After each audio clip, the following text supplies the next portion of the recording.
Yeah! Skyward! Scatter!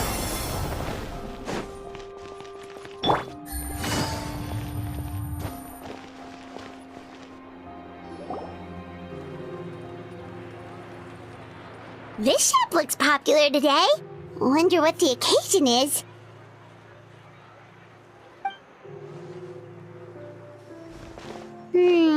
Butterfly Dew Cosmetics now on sale. Huh, looks like it. Oh, Sigewinne's here too! Hey there, Sigewinne! Hello there, Traveler and Paimon. I hope you're keeping yourselves fit and healthy? You bet we are! So anyway, what are you doing here, Sigewinne? The Duke insists I take regular vacations in the Court of Fontaine. This one just so happened to coincide with a promotion for a new skincare product, so I came over to take a look. I like to keep up with the latest industry developments when I can, to help me with my magazine articles. Wait, you write? For a magazine? Which one? It's called Beautés en Fleur, and it's run by the Fontaine Beauty Association. I've done lots of articles about skincare for them, using the pen name Maritime Flower. Oh, wow! You're a maritime flower? If Paimon's not mistaken, you're one of the leading figures in the Fontaine Beauty Association! What's so weird about that? Everyone loves beauty! I really like this role. The staff at cosmetic shops are always so polite, and as long as I wear a big smile on my face, I always get the best customer service. Well, they sure don't want to make an enemy of the maritime flower. Obviously, it's because of Sigewinne's love for beauty. Still, a leader of the Beauty Association? That's incredible. The truth is, I study this field because I cherish my own appearance. It has nothing to do with being beautiful or not. Oh, the words of a master beautician defy comprehension! Oh, wait, you're saying that natural beauty is the highest form of beauty, right? Not really. Actually, Melusine aesthetics are very different from human ones. We don't view humans based on their appearance. If I had to describe our approach, I'd say it's based on cuteness. Oh! Really? Yep. Still, I really value my current appearance, and in the process of taking care of it, I've ended up learning quite a lot about skincare and stuff. It turns out, my knowledge and experience is pretty popular with beauty product lovers. It came as a big surprise to me, though. Oh, Paimon gets it now. But speaking of your appearance, how come you look human anyway? Are you like only half Melusine?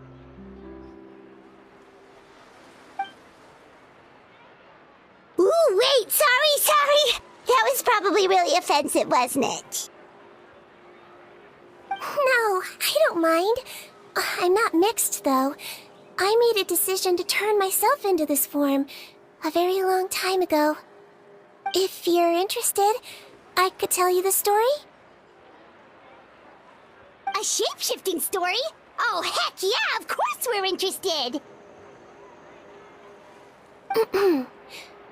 Once upon a time...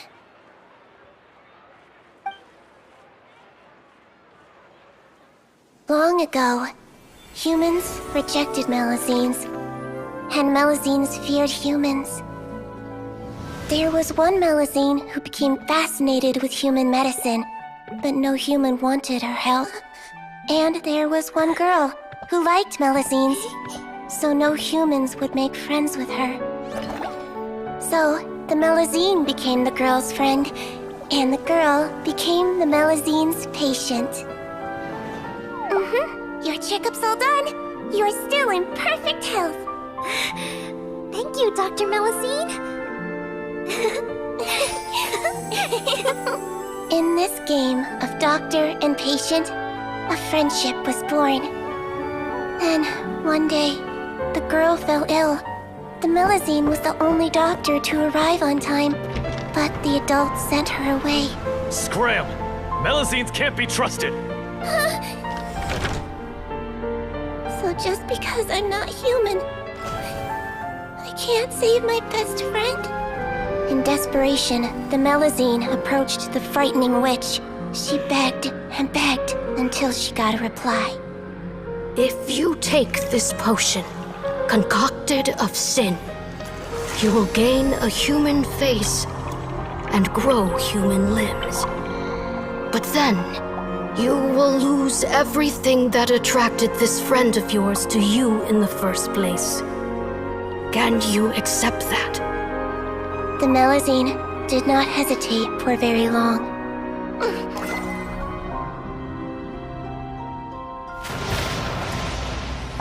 On a rainy night, a little doctor knocked on the girl's door.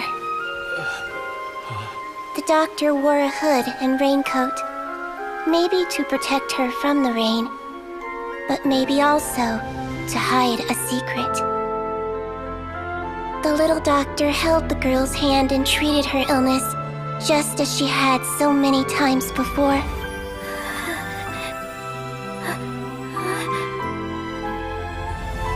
Dawn came, and the little girl's condition improved. But the little doctor was long gone, for she knew her friend would never recognize her again. And so, since then, I've lived my life in human form. Most people who know me just think I was born this way. Ooh. A witch? A potion? Why does this sound like a fairy tale? Trust me, it's a true story. Must be the way you told it then. It just sounds so... Yeah, not every Melusine would take human form to save their human friend. That must have been a huge decision. Treating patients is a doctor's duty. We must always find a way, even when the going gets tough. Ugh. It's so crazy that they turned you away just because you were a Melusine, especially when their daughter was so sick. Well, sometimes appearance can be a real barrier. But that was a long time ago. I like how I look now anyway. Paimon too! You're super cute this way. Attention customers! Thank you all for waiting. Now, on behalf of our skincare partner, I'm delighted to announce that our exciting new product is now officially on sale. Well, there we go. Let's have a look, shall we? Oh, Paimon, if you want to buy any skincare products, I'll be happy to give you some suggestions. Really? Personal advice right from a leader of the Fontaine Beauty Association? What an honor!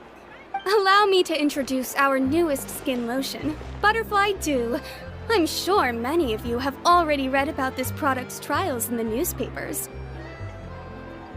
To say that it improves skin quality is an understatement. This product gets its name from the way it transforms your skin and makes it glow anew, like a butterfly emerging from its chrysalis and spreading its wings for the first time. We are thrilled to have the inventor of this fantastic product with us here today. Please welcome Mr. Rawat, a researcher from the Fontaine Research Institute. Now, without further ado, I'll hand over to Mr. Rawat to tell you all about what Butterfly Dew can do for you. Thank you. Hello, everyone. I'm Rawat, and I developed Butterfly Dew. Wow, what a looker. He's a researcher? Wow, he's really challenging the stereotype. It seems that everyone is surprised by my entrance. Or should I say, my appearance. I'm well aware that researchers are generally better known for their brains than their dashing good looks. In that regard, I do believe I break the mold somewhat. Of course, appearance is a skin-deep way of defining a person. And yet one's appearance can be a very real set of shackles, holding a person back in their life. It can rob a young person of their self-confidence when applying for a job, dissuade a young lady from approaching the one she loves. Our actions are at the mercy of our appearance, and we slowly become the very person that the outside world sees us as. But what if I told you that those shackles can be broken? If our appearance prevents us from changing, then let us first change our appearance itself. Wash away moles, birthmarks, and wrinkles, and they can no longer rob us of our confidence. Replace them with luster and radiance, and we shall never again hang our heads in shame. That is why Butterfly Dew exists. Its mission is to allow us to shed our pupae, undergo a complete metamorphosis, and embrace a new life. Well, whether it actually works or not, after that speech, Paimon's already sold! Mr. Rawat, could I ask if you've used this product yourself? Of course, I tried it many times while I was testing it. You can consider me a product ambassador. Wow, then it's sure to work! Still, I don't expect to convince you just by blowing my own trumpet. So, could I get a volunteer from the audience to try it out? Oh, Paimon volunteers!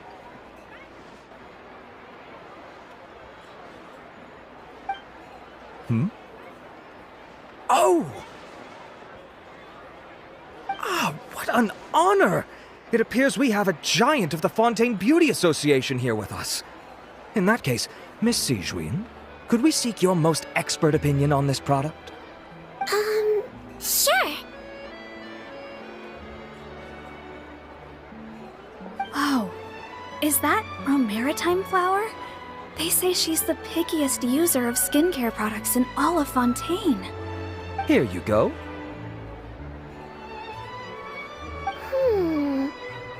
Well, it's very kind to the skin, and the absorption rate is high. Even for Fontaine, this is a first-rate product. Wow, now that's high praise! I'll take one. Any discounts? All right. Well, all that remains for me to say is, Butterfly Dew is now on sale!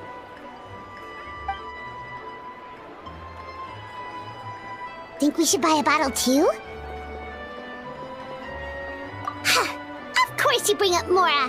Fine, Paimon will pay out of her own pocket, and even share it with you. There, does that sound fair? And if you're worried about whether it's the right product for you, well, luckily for us, Sigewinne's here, so we can get an expert consultation.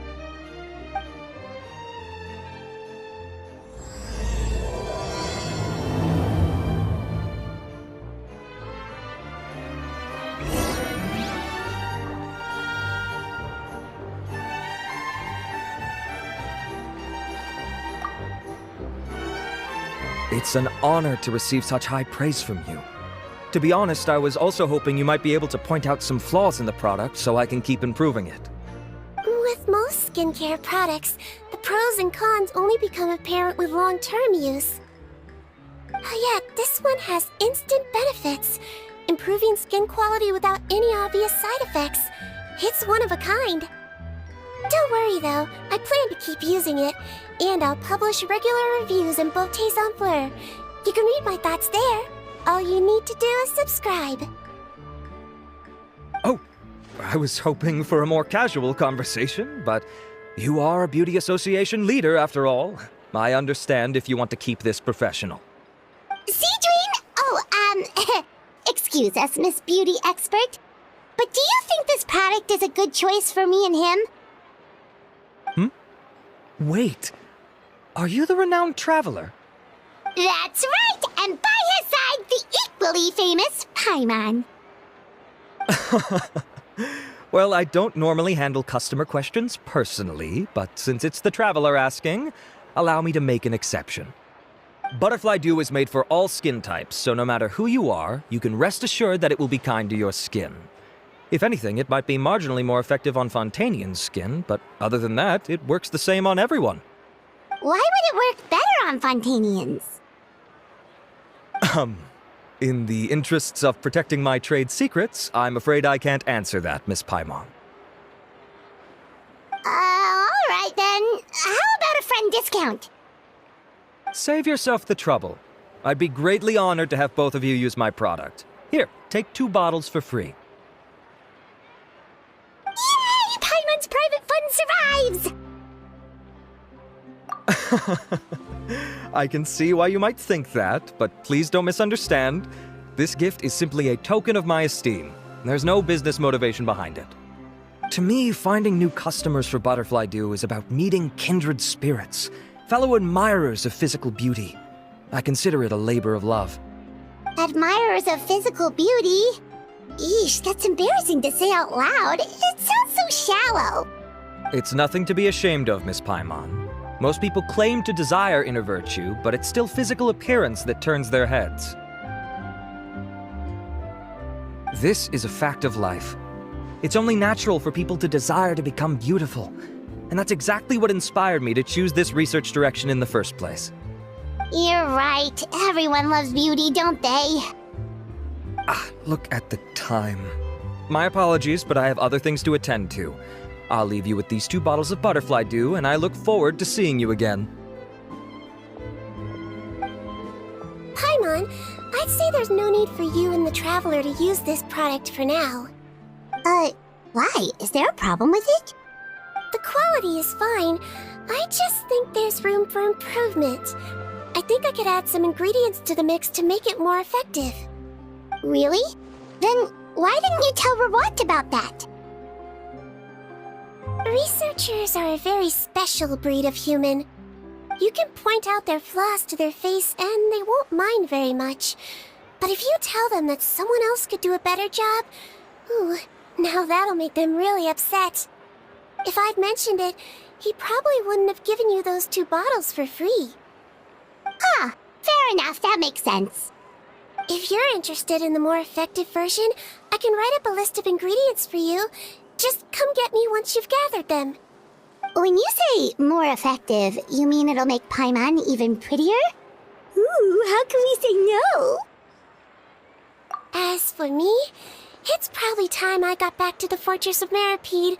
I mustn't leave the infirmary unattended for too long. Alright, see you there then!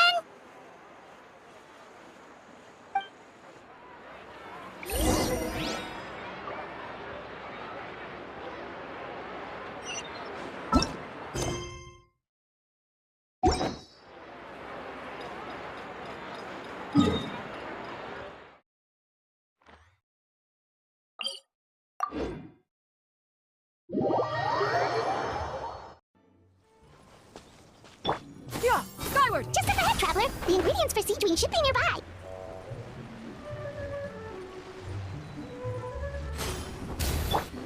Gather!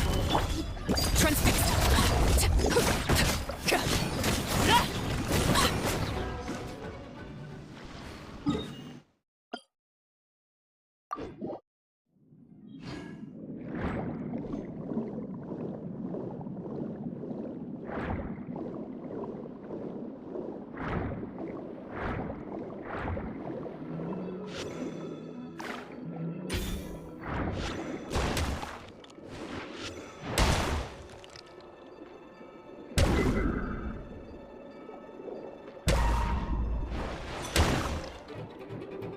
Great! That's everything! Let's head to the Fortress of Meropide!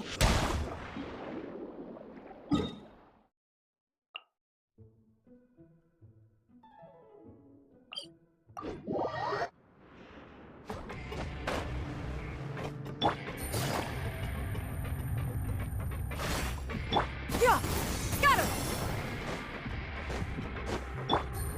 Take it easy.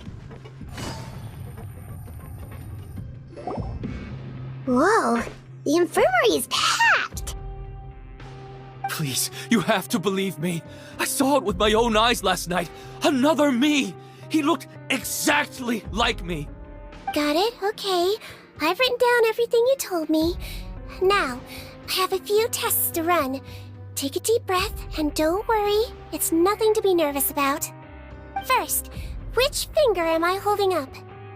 Your index finger, but I'm telling you, my mental state is fine. I'm not crazy. Very good.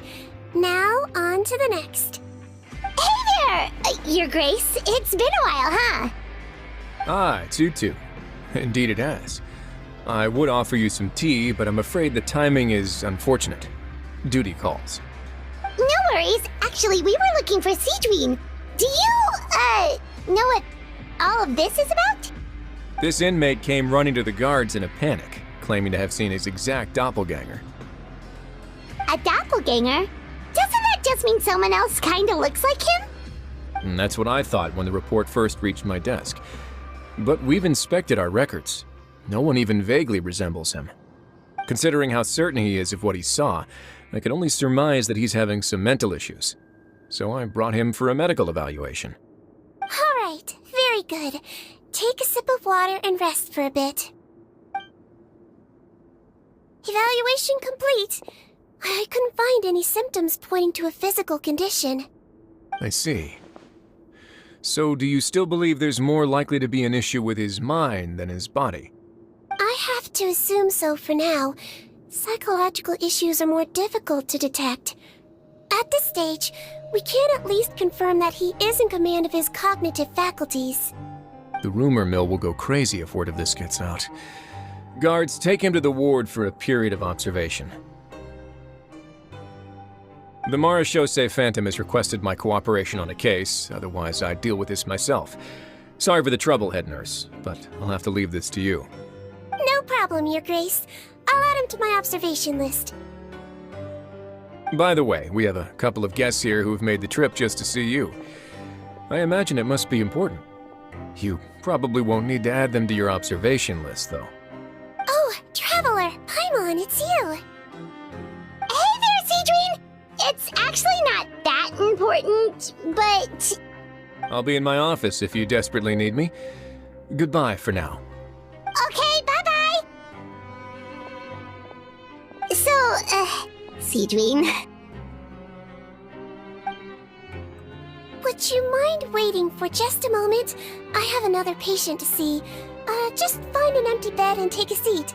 I won't be long. Oh, sure! Sigewinne, we've brought him. And he seems to have taken a turn for the worse again. Okay, don't panic. Let's start by sitting him down here. Paimon had no idea how busy it can get for Sigewinne.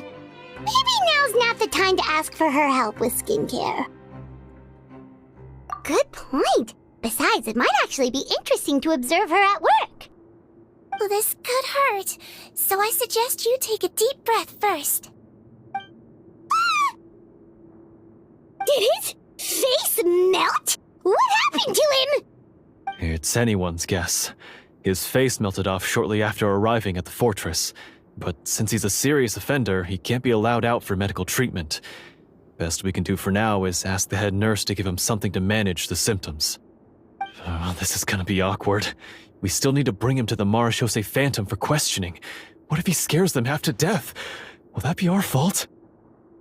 The Marechaussee Phantom? Does this have something to do with the case Risley's dealing with? Yep, it was a huge case. They bagged a few dozen crooks in one fell swoop. And this guy's the baddest apple of the bunch. He harmed countless people. And now, it looks like it's all finally catching up with him. You done gawking? Not yet. I need to check the severity of your ulcers to decide the right dosage. Don't worry. We Melusines have a very different sense of aesthetics from humans. To me, he just looked like a little kitty with slightly scruffy fur, but still just as cute. Don't patronize me. Do I look like a kid to you? Just give me the meds and let me out of here. I already missed my cell. Hey, lose the attitude. You dare talk back to our head nurse like that again? Your days are numbered. Oh, it's fine. Okay, I'm going to apply the medication now. Tell me if it hurts, alright? Look how nice Sigewinne's being. And he still talks to her like that? What a nasty piece of work. Can I leave now? Wow, not a peep.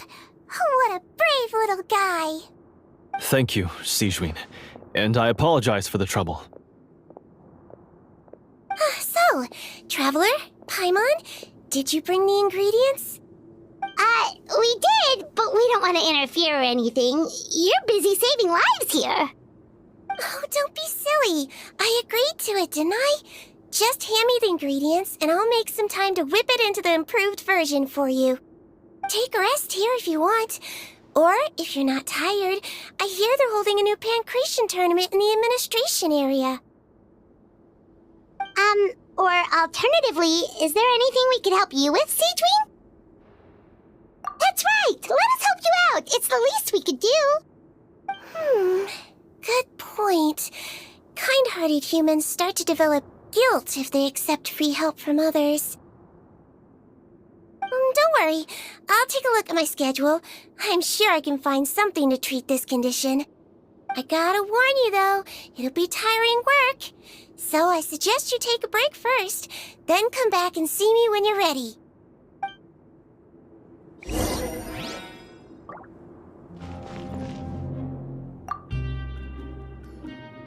We're ready, Sigewinne! What's our first mission?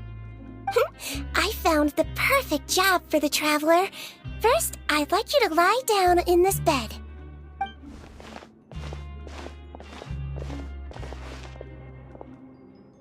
What for? I need you to pretend to be sick. What? Oh, is it that difficult? I thought you did a pretty good job last time. Oh, so you knew. I sure did. He was way more interesting than the usual malingering inmates, and you played along very well, Paimon. I observed you two for quite a while after that. Well, this is awkward. But why do you need us to do it again now? No time to explain. My next patient will be here any second. Oh, please, just do as I say. You can, pretend like you've got a nasty headache, and throw in some dry heaving for good measure. Okay.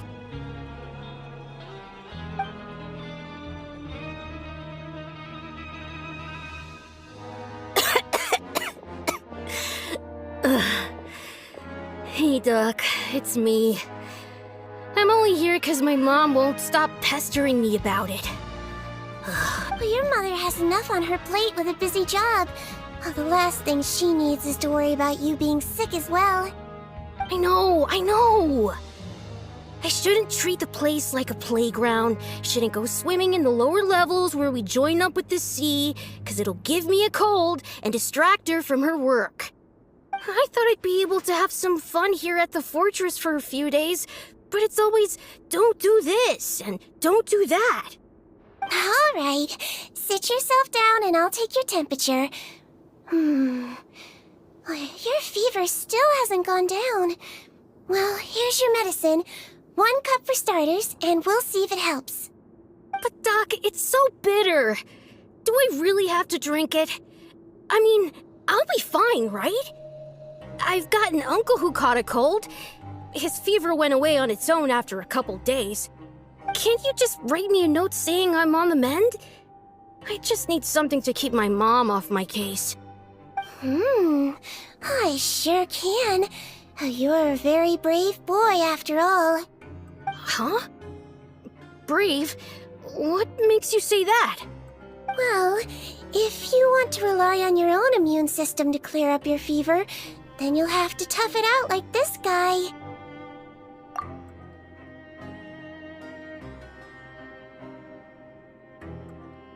Hang in there, traveler! Are you gonna puke? Paimon can get you a paper bag! Huh? As long as you're tough enough to get through the nausea and dizziness caused by the high fever, you'll be right as rain after just a few days' rest. And if I'm not tough enough? Hey! Wake up! Wake up! Put it this way. At least you'll never have to see the doctor again, right? I think maybe I'll take that medicine after all, if that's okay. Oh, of course. Here, it's still warm. It's so bitter. All done. Great job, you two. That kid really doesn't know what's good for him. His mother's a guard here. She's been working back-to-back shifts lately, but unfortunately his father's away on a business trip right now. She had no choice but to bring her son here for the time being. He was quite happy at first.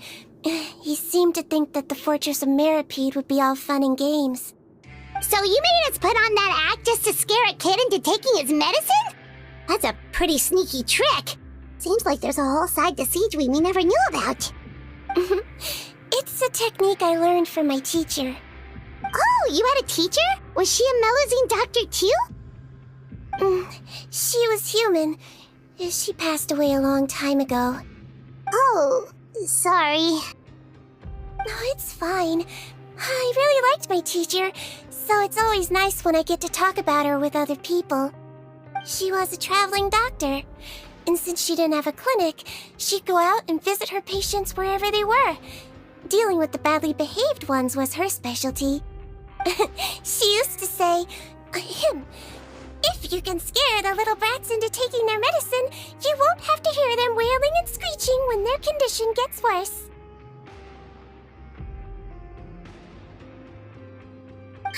She sounds like a pretty strict teacher. Strict? Well, that's not how my teacher saw it. She thought of herself as terrifying to kids. Strange way for a doctor to describe themselves. Now Paimon's curious to know what she looked like.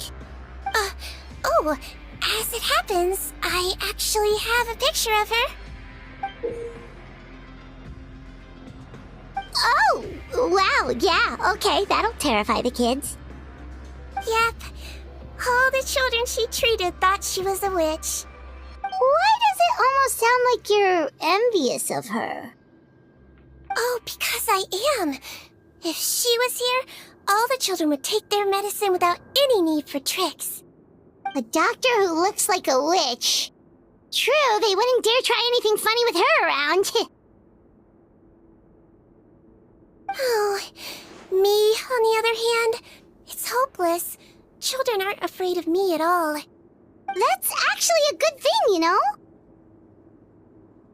Oh, my next patient should be arriving now.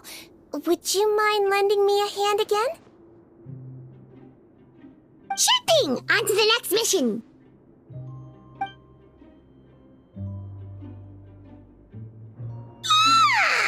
Is it nighttime already? That flew by.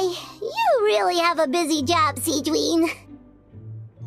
Well, thanks to you two, it was much easier today. Aww.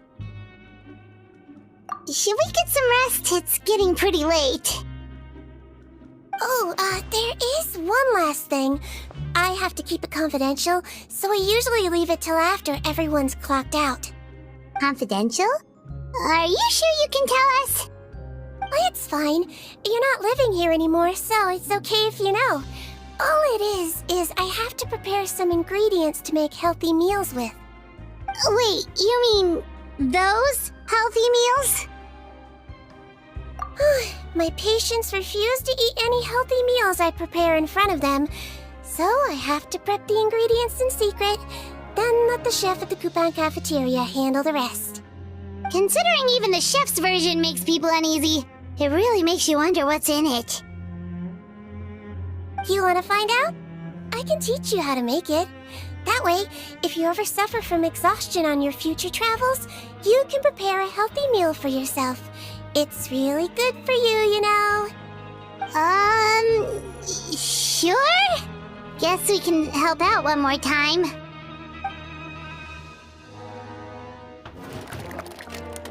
The ingredients are ready. Now, put them on the table and add them in the order I tell you. First, we add this special slime condensate, stir it thoroughly, then pour it in. See that? It adds elasticity.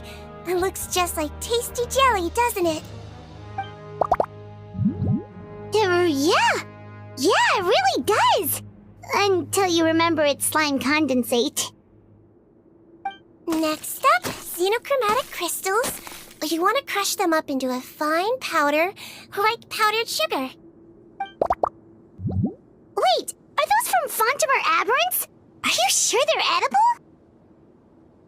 Finally, we'll need some high-protein meat. Frogs are an excellent choice. You just need to clean their innards, and then you're left with some lovely, tender meat. Oh! Frogs. And we're done. All that's left now is to pack them into lunch boxes and hand them to Wolsey. Yesterday in the production zone, I noticed an inmate who's been working for 2 days straight. That means it's a healthy meal for him tomorrow. Sigewinne really does have the inmate's best interests at heart.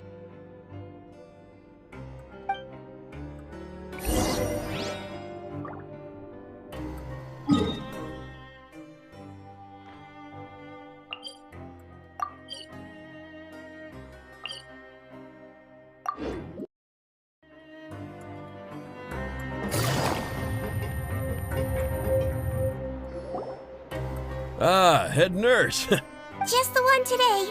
The serial number's on the lid. Sounds good. I'll make sure it gets delivered.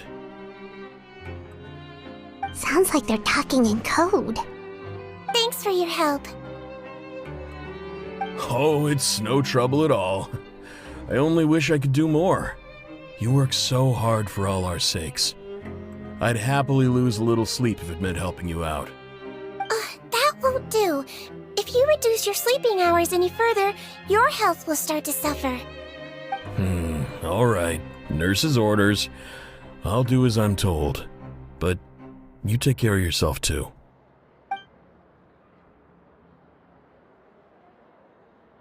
Well, I'm done with work for today. Thanks for helping out, you two. Seems like the guards and staff here have a lot of respect for you, Sigewinne. In just one day of helping you with your work, it feels like we've done a lot for the fortress. Head nurse, please, wait. I'm sorry to disturb you this late at night, but I think you'll agree this is urgent. Okay, just relax and catch your breath. What's the matter? The guard at the observation ward, Odilon, he told me to pass on a message to you. One of the inmates there, the guy suffering from possible hallucinations, well, he seems to have made a sudden recovery, and now he wants to apply for permission to leave the ward. Already? You were right to tell me. I'll have to examine him and make sure he's well before we discharge him. Looks like we've got one job as medical assistants left. We'll come with you.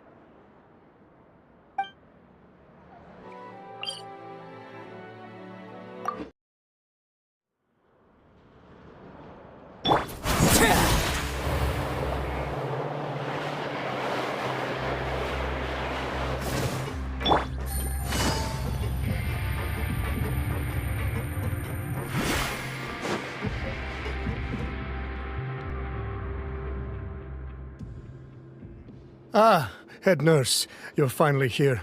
I'm so sorry for all the trouble I've caused you, but I believe I've now made a full recovery. After giving it some thought, I'm sure that I was probably just seeing things. Stress-related, I imagine. I'd been working long hours, so I definitely wasn't in the best state of mind. I totally understand. Still, I have to give you an examination before I can discharge you, okay? So, take a deep breath and don't be nervous. It'll be the exact same procedure as we did this morning. We can start whenever you're ready. Again, so sorry. I was in such a state this morning, I barely recall anything. Would you mind taking me through it again? Oh, not at all. It's a lot to remember. First up, we have a little cognitive test. Just concentrate and you'll be fine. To start with, which finger am I holding up? Your pinky.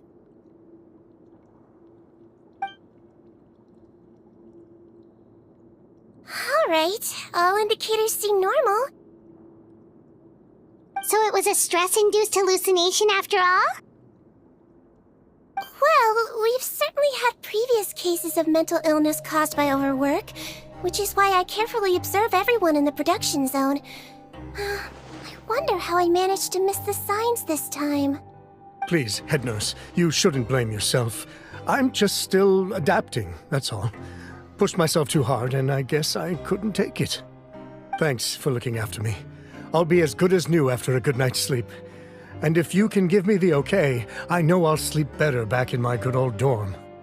It can be difficult to relax in an unfamiliar environment. Alright then, you can leave the ward. I suggest you take 2 days off to focus on your recovery. I'll take you off the observation list for now, so you're officially discharged. Great. I can't thank you enough, head nurse. Mr. Odilon, could you escort him back? Of course. I'm on guard duty in the administrative area tonight, so nothing will go wrong. You have my word.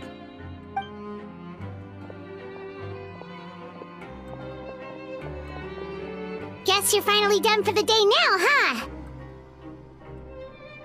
Yep. But I still haven't gotten around to making that improved lotion for you yet. Oh, no rush! Seriously, it's super late now. You should go get some rest too. Well, tomorrow it is then. Good night, Traveler. Good night, Paimon. Hope you sleep well. Oh, don't you worry! We will! After a productive day of work, we're both gonna sleep like a log. Yeah, sleep tight, Sigewinne. See you tomorrow!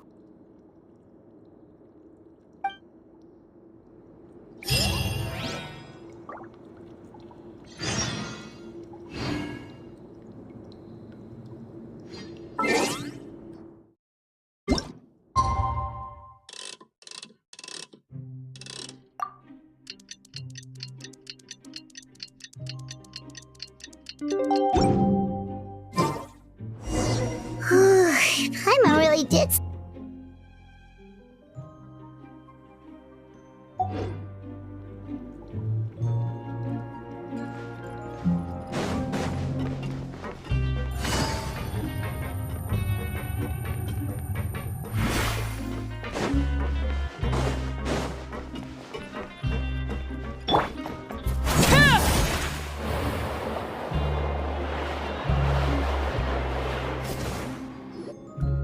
Whoa!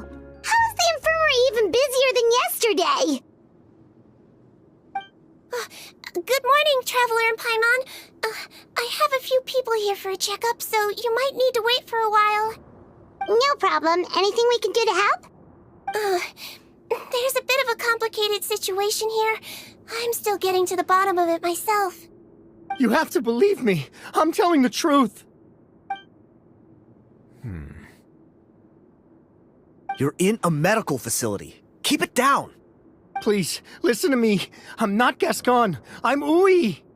You're a horrible liar, you know that? We get all your mugshots with the arrest warrants. It's clear as day that you're Gascon.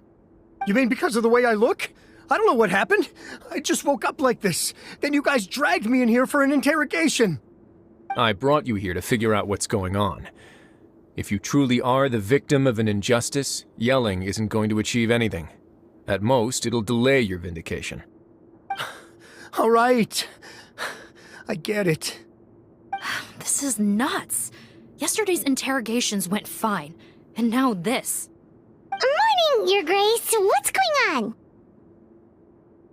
Remember the case I mentioned yesterday? The one brought to me by the Marechaussee Phantom? Well, we've been questioning the inmates involved this morning. Every single one of them is claiming mistaken identity. Huh. That's even weirder than what that guy was saying yesterday.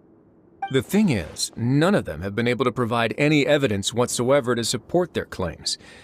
Questioning them further got us nowhere, so for now, we've brought them to the infirmary. And we thought yesterday was as busy as it got for Sigewinne. We've compiled their statements. Have a look. Perhaps there's something we missed.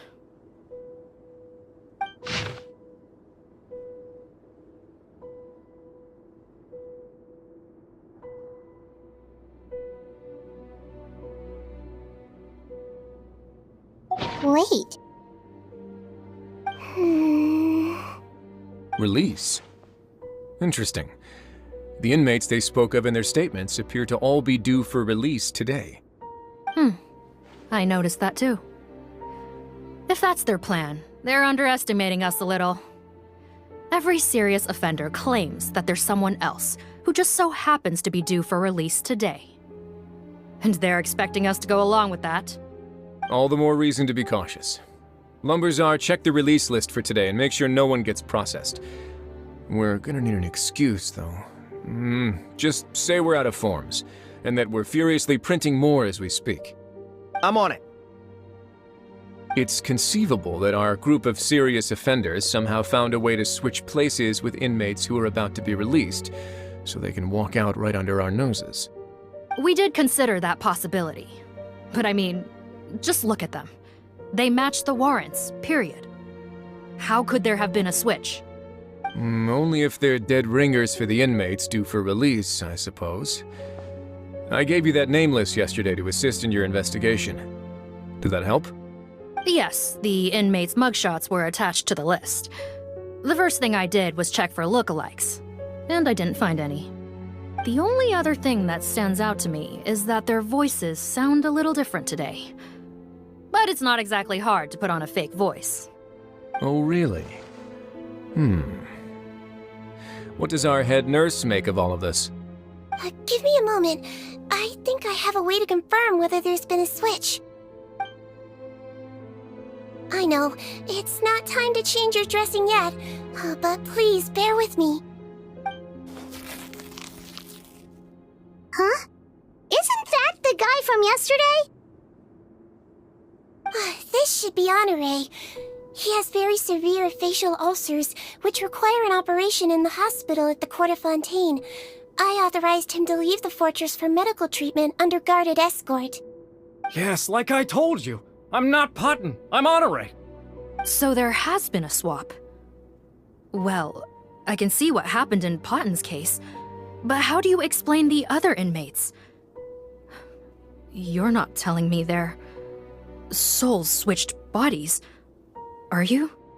No, I believe it was their faces that got switched. The method is a bit like replacing a tooth.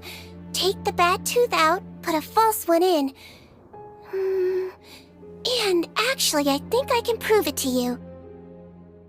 Traveler, Paimon, do you remember Eric from the other day? Yeah, sure do. Then you can be my witnesses. To start with, please fetch the inmate who claims to be Eric.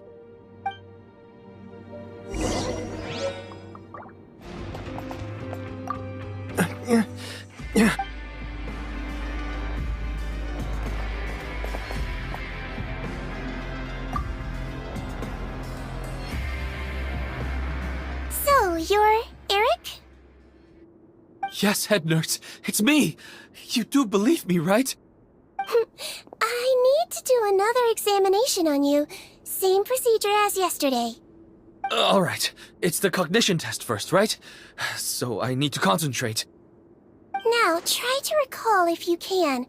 The last time we did this test, which finger did I hold up? I believe it was your index finger. But that means... Huh? So, basically, last night, the Eric who said he saw another him suddenly recovered and applied to leave the observation ward. Sigewinne did another test before letting him leave, but that time, she held up her pinky finger. Huh? I don't know about any tests last night. There was nothing to do in the observation ward, so I went straight to bed. Then I somehow woke up in a high-security cell. Well, in that case, there is a reasonable explanation for the strange events of the past 2 days. So, what exactly happened? The gang of serious offenders wanted to break out of prison, so they identified a group of scapegoats, namely inmates whose terms were almost up, and planned to switch appearances with them. Last night, when Odilon was on duty, they ambushed him and had one of their group switch appearances with him using their face-swapping method. That allowed them to avoid scrutiny from the other guards. Then, once all the other inmates were asleep, Odilon spent his night shift carrying out the remainder of their switcheroo plan. However, they made one mistake.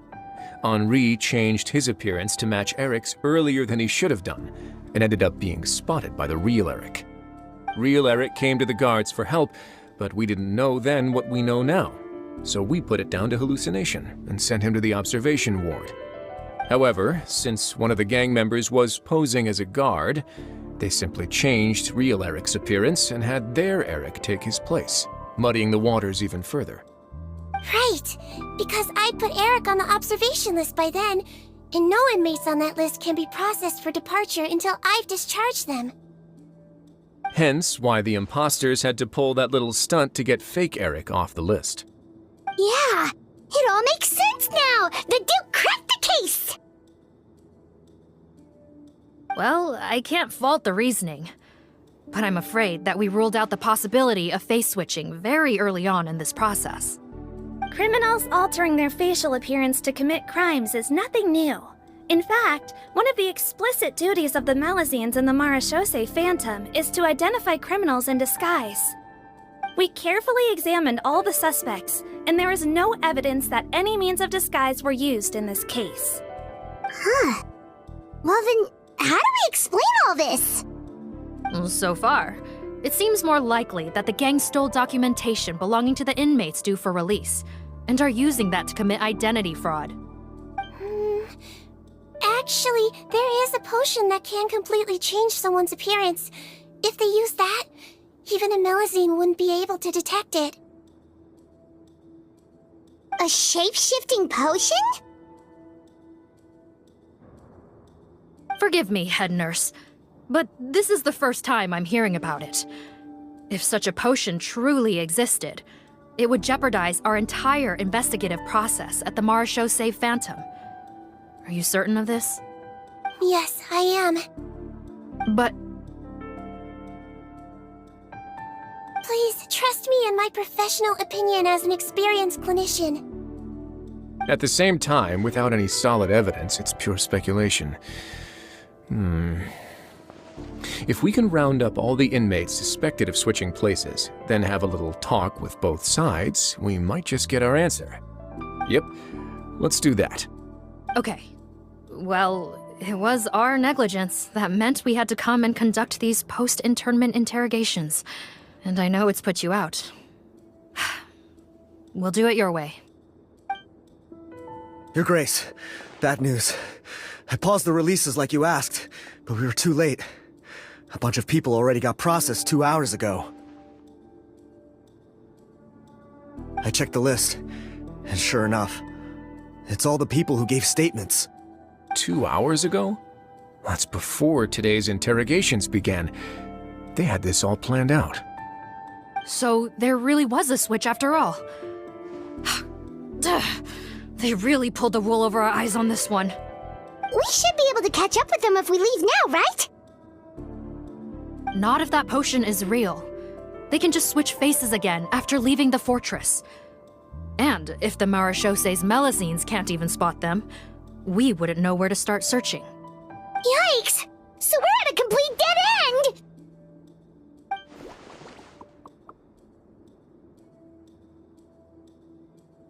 Well, technically there is one more lead we could follow up on. We were only able to arrest this gang thanks to the help of a researcher from the Fontaine Research Institute. I believe his name is Rawat. Oh? Rawat? Isn't that the handsome guy we met at that skincare promotion? Handsome? Maybe from a human point of view.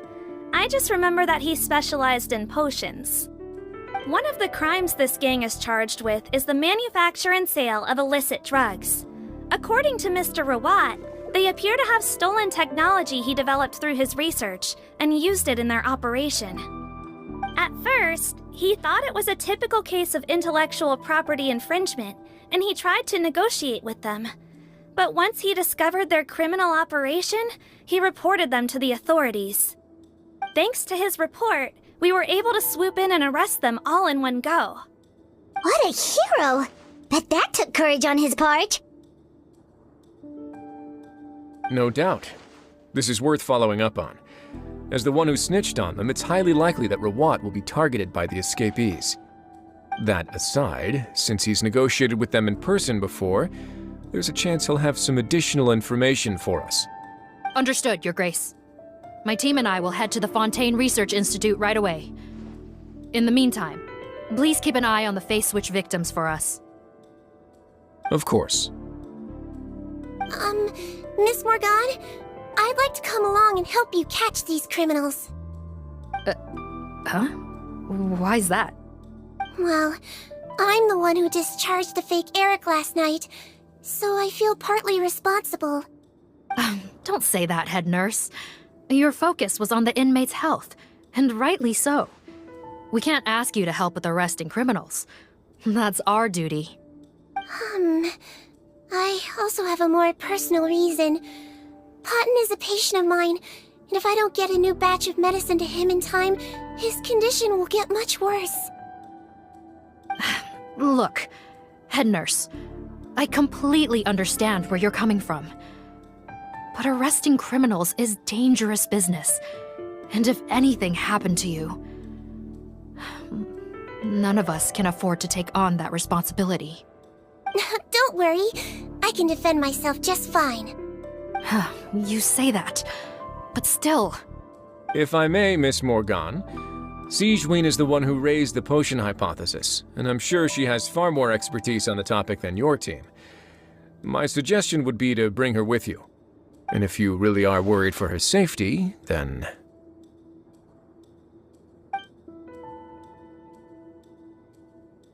Ah, there you go, right on cue. Knew I could count on you. Okay. Well, since this plan has the Duke's blessing, far be it from me to refuse. We should head off immediately. Time is of the essence.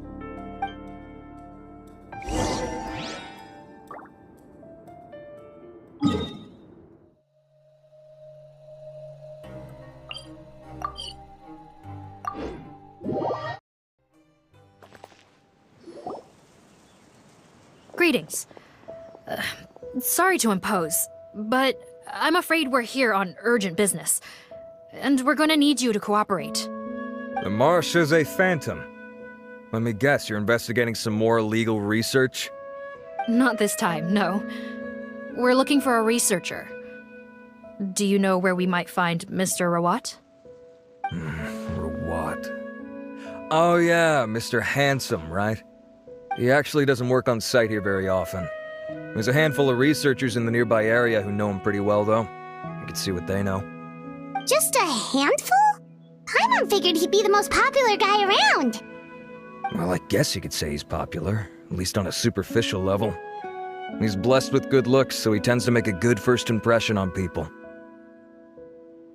But in all his time here at the Fontaine Research Institute, I don't think he's ever had a single deep conversation about his research with his peers. That's no way to make real friends around here.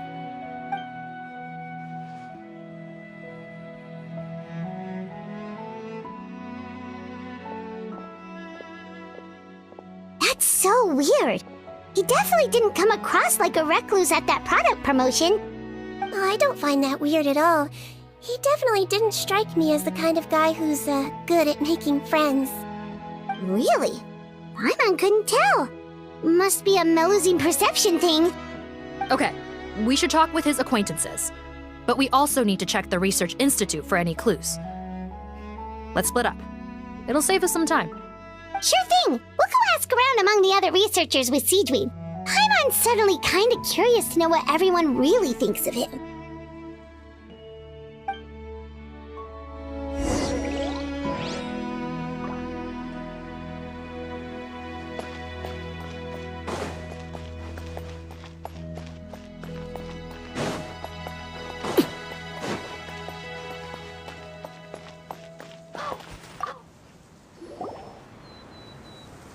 Excuse us, are you Audrey? That's me. What is it? Are you close friends with Rawat? We're trying to find out where he is. Close friends? You mean because I told him I had feelings for him once? I doubt I'm the first or last at the Institute to make that mistake.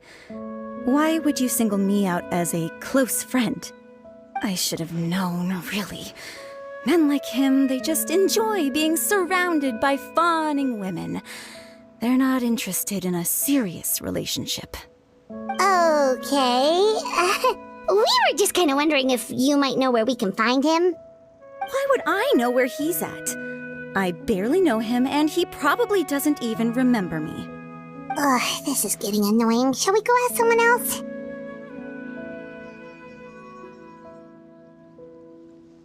I think she knows Rawat better than she cares to admit. If we leave now, it might be a wasted opportunity. Maybe, but we're not going to get much out of her while she's in this state, are we? She's displaying symptoms common among people in love, if that's what you mean.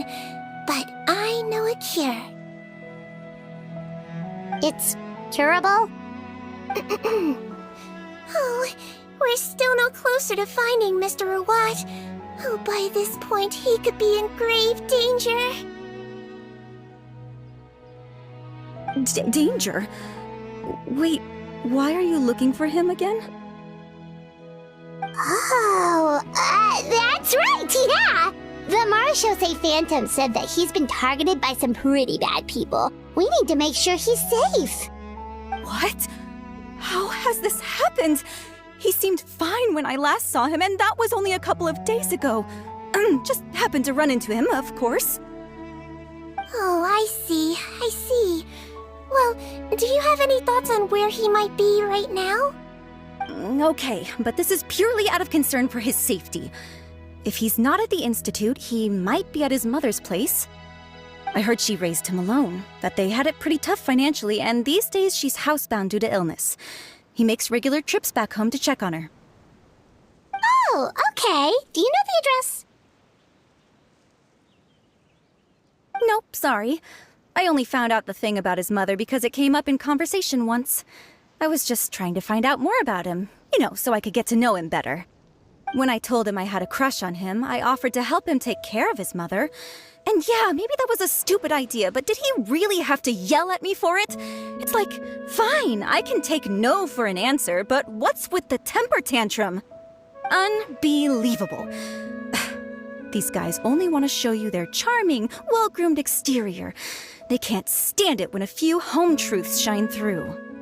Looks like her love syndrome is flaring up again. We need to find out Mr. Rawat's mother's address. Let's check with the Marechaussee officers when we regroup. Cool, sounds like a plan.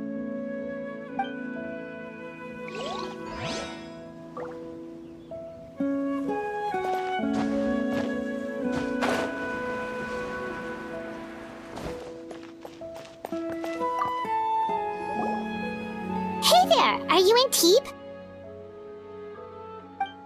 What do you want? We're here to ask about Rawat. Any idea where he might be? We were told you were pretty close with him. Close? Not sure that's the word I'd use. He wouldn't even let me use his patent. Huh? It's been a good few days since I last saw him. I don't know where he's at. Go ask someone else. Would the patent in question happen to be related to the new skincare product he developed? Yeah, kinda. Butterfly dew, or whatever he calls it.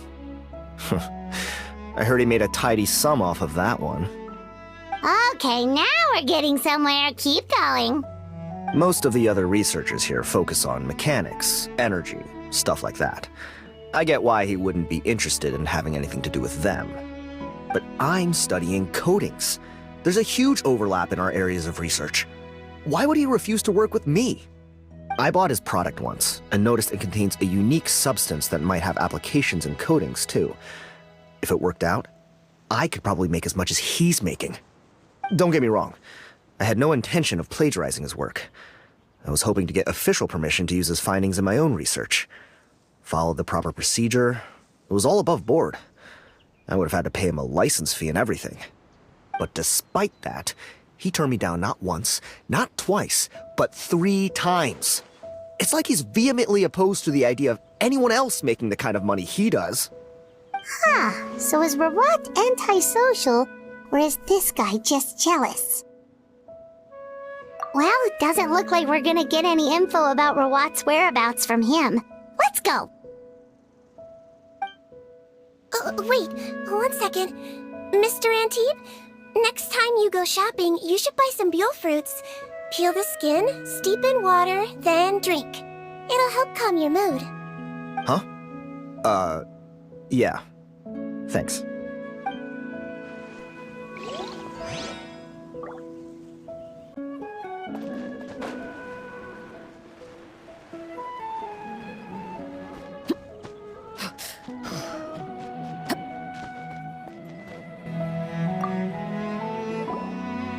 Sorry to bother you, sir, but are you Bertram? Who's asking? Just some concerned citizens helping out the Marechaussee Phantom with an investigation. We'd like to ask you about Rawat's whereabouts, if that's okay. We're told the two of you are pretty close. Not anymore, we're not. Turns out we don't see eye to eye. Oh yeah? What happened? The thing about us researchers is, most of us do what we do for some sort of higher purpose. But not Rawat. All he cared about was how to commercialize his findings. He won't even let you work with him unless you sign a confidentiality agreement first. Also, he has better control over who gets which intellectual property rights. How are you supposed to get any meaningful research done working with a guy like that? Now that I've got my own technical solution for my compressor, I don't need to work with him anymore. So that's what Rawat is really like. We'd still like to know where to find him. Is that something you can help us with? Wait, you're... Yeah, I know you. You're the head nurse at the Fortress of Meropide. Alright, then I'm happy to help you if I can. I respect the work you do. Medicine serves the highest purpose of all the sciences. Wow, turns out Sigewinne's got some real clout. Thing is, I have no real way of knowing where he might be. I stopped working with him 2 months ago, and I've barely seen him since. But if you want my advice, I'd say go talk to the peddlers. There's a few he meets with every other day or so. Maybe they know where he's at. Peddlers? Yeah, back when I was working with him, I noticed he met with them quite often. Wouldn't surprise me if they were involved in some shady business together, because it seemed like they went out of their way to avoid discussing anything in my presence. The little I overheard was about manufacturing and selling pharmaceutical drugs. Like I said, he's all about the money. Drugs? Doesn't he work with skincare products? Do those count as drugs? Who knows? I never cared to find out. He's the morgue rubber, not me. Thank you. You've given us plenty to work with. Welcome. Goodbye, and may we both reach new heights in our scientific endeavors. Well, that's all three researchers. Let's head back to the meetup point.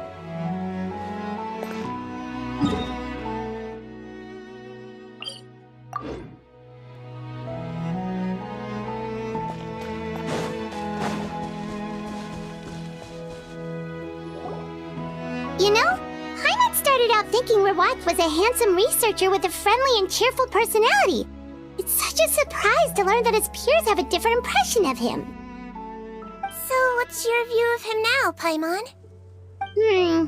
A handsome researcher whose difficult upbringing turned him into a profit chaser with a chip on his shoulder? So your thoughts about his appearance haven't changed at all? Well, his looks are kind of a big deal, at least in Paimon's opinion. How did such a handsome guy end up being so antisocial? Even with his difficult family background, it just doesn't make any sense. You can't judge a person solely based on their appearance. Head nurse. Traveler. I assume you've spoken with the researchers. What did you find out? Bertram mentioned Rawat's involvement with some pharmaceutical merchants. Do you know if he's registered any pharmaceutical brands? Since he was a whistleblower on such a huge case, I ran a background check on him. I don't remember there being any brands under his name. How strange. If he was so focused on commercializing his research and averse to sharing his technology with others, why wouldn't he have registered his own brands? Maybe he and his business partners needed to avoid public scrutiny? You think he may have colluded with the gang? Well, The crime was manufacture and sale of drugs, and that would certainly be in his wheelhouse. We can't rule it out. Isn't that pretty unlikely, though? He was the one who blew the whistle on them! Most children who come to me with tooth decay have suffered pain for a long time already, but they'll still try to hide the fact that they eat too many sweets. Grown-ups and children aren't so different in that regard. If you say so. I saw him when he came to make his report, and I certainly didn't get the feeling that he was the type to collude with criminals. Perhaps it's more likely that they were coercing him. You mentioned that he comes from a poor family. So, it's possible that the criminals approached him asking for academic support, luring him in with the promise of riches. By the time he discovered who they really were, he was in too deep. They had leverage on him, so he was forced to keep working for them. I've seen it happen many times before. That does make a lot of sense. It would definitely explain why he was so unwilling to cooperate with his fellow researchers. No wonder he's so unsociable. He must be on edge all the time with a gang of crooks breathing down his neck. In that case, the situation could be worse than we thought. If Verwat was working with the escaped inmates, they're sure to know more about his whereabouts than us. Oh, there's a good chance they'll get to him before we do. Based on the information we've gathered so far, he was last seen 2 days ago. If no one's seen him since, maybe we're too late. 2 days ago? So he went missing right after that product promotion. That was the same day he reported the criminals, too. Not a good sign. Don't worry, everyone. I believe we still have a chance. Since he disappeared right after blowing the whistle, it's likely that he's gone into hiding. Yeah, he must have been worried that they'd come for him. All the more reason to find him as soon as possible. The only lead we have at the moment is his mother's house, which you mentioned earlier. Seath, think you can find the place? Yep. When you register a brand, the Court of Fontaine requires you to provide a legal address. The one Rawat wrote down was in the outskirts of the city. That should be the place. Okay, then there's no time to lose. Let's move.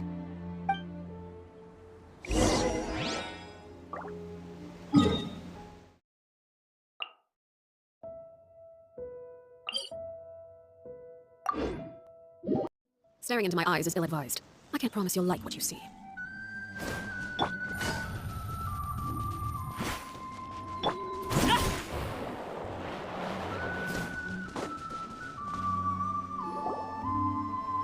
All right, this should be the house.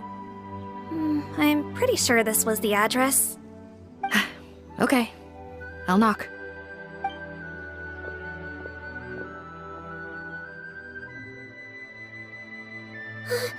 Sounds like whoever's inside has restricted mobility. Oh, it seems serious.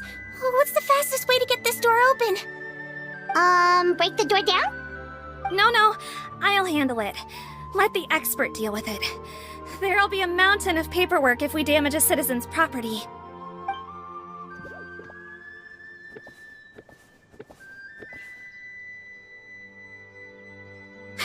Calm down. Deep breaths. Remember your training. Control your strength. And... it's open!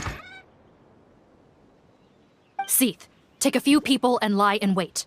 Keep your eyes peeled for any activity around the house. The Traveler, head nurse, and I will go inside.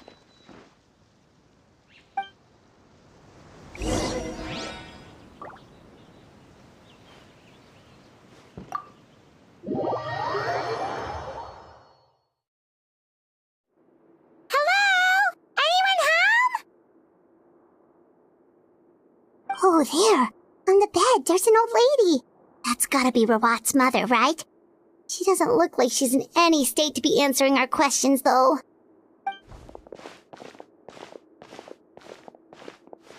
We could try, but she is very ill. We mustn't force it. Well, Doesn't look like Rawat's here. She's the only one we can talk to. Yep. Allow me. Hello, ma'am. Might I ask if you're Rawat's mother? We are trying to locate him.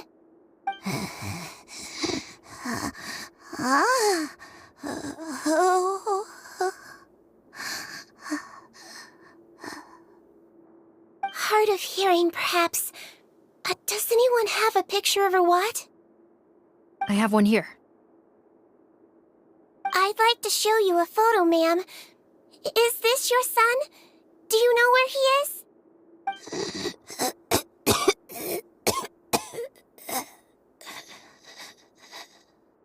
Looks like this isn't gonna work after all. Well, looks like we're out of leads. If Rawat's not here, things are looking very bad for him.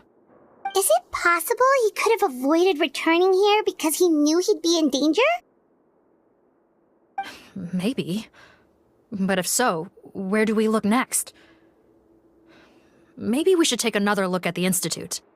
Guess so. I suggest we all return there now. We found a good amount of useful information the first time, but perhaps there's something we missed. This is our last hope. Sorry, officer, but could I stay here for a while? This patient requires some care. Of course. Traveler, stay with the head nurse. You're technically here as her assistant after all. Also, I'd like some Marechaussee members to stay as well, and keep an eye on the area. Why's that? If Rawat knows how serious his mother's condition is, he will return. Got it. Okay. I'll tell the squad members in hiding to stay put and keep a lookout. Thanks for helping me out yet again, Traveler and Paimon. No problem. But when you say her condition is serious, do you mean...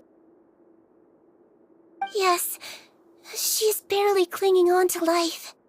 Oh. Let me take care of a few things first.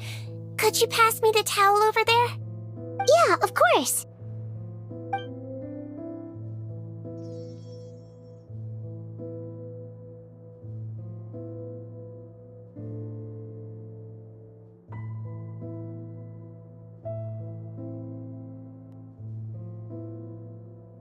I can tell that her family has tried a lot of different treatment methods, including some very expensive medicines. Unfortunately, her condition is so multifaceted that a recovery looks all but impossible. Sigewinne. Paimon bets being a nurse must be pretty tough at times like this. Yes, it makes me a little sad. In a Melusine's eyes, a human's birth, aging, sickness, and death are as much a part of natural law as sunrise and sunset. But human medicine can defy that law to some extent. In that sense, it is a science of miracles. That is why I became fascinated with it in the first place. But it was only after I truly became a doctor that I realized miracles don't always happen. Even the greatest doctors cannot cure all diseases. Sigewinne. Well, don't worry about me, Paimon. A doctor's duty is not to cure all diseases, but to treat whatever ailments they can. At the very least, I can lower her fever. That way she'll suffer less, and she might even be able to see her son. Yeah. All the more reason to find Rawat as soon as possible, even if we don't catch those crooks.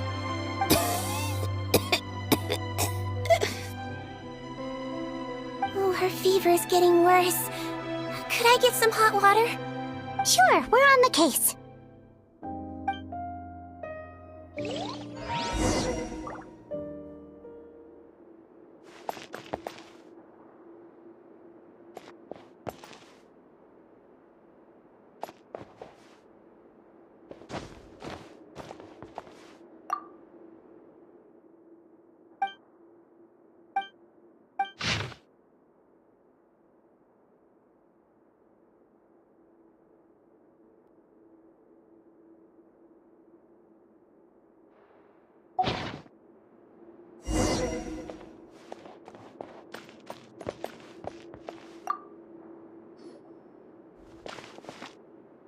found the hot water? Sure did. And look what else we found. Judging by this journal, it seems like Rawat has a private lab. There's a good chance he could be there right now. We gotta go tell Officer Morgan right away. Oh, that's great news. But hold on just a moment. The wet towel is ready. I'm giving you another injection. Are you feeling better now?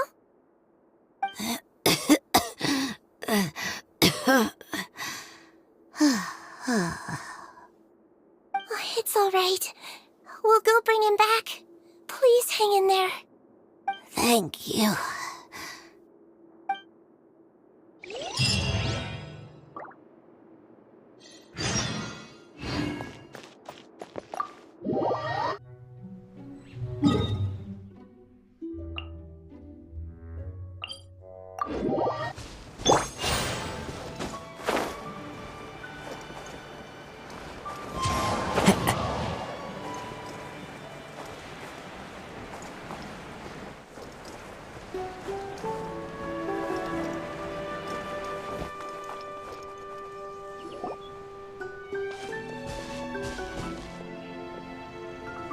It's Officer Morgan! They're already here!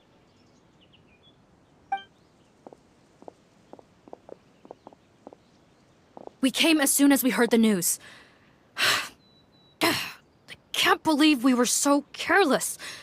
The most crucial information of all was hiding right there, in that room. And we missed it. Don't blame yourself. Right now, we need to focus on finding a way in. There's a mechanical door over here! Hopefully the instructions in Rawat's journal will help us open it.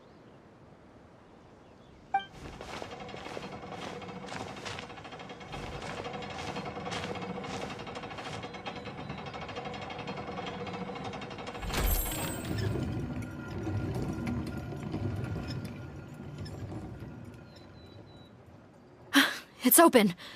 Let's go in.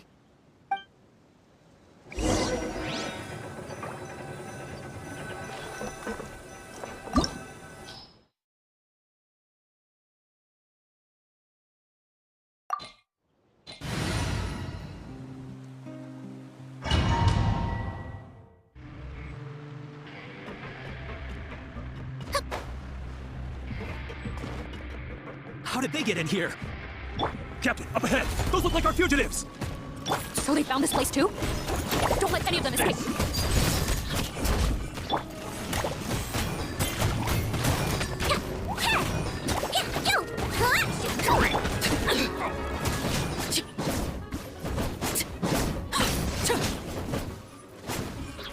Overruled! Order guide you!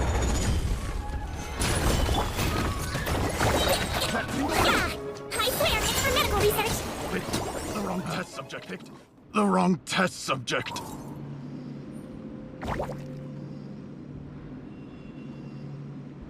Captain, according to our list, many of the fugitives aren't accounted for. There may be others hiding deeper inside the facility. Ah, so these guys were just the lookout crew. The Marechaussee Phantom! How did they find this place?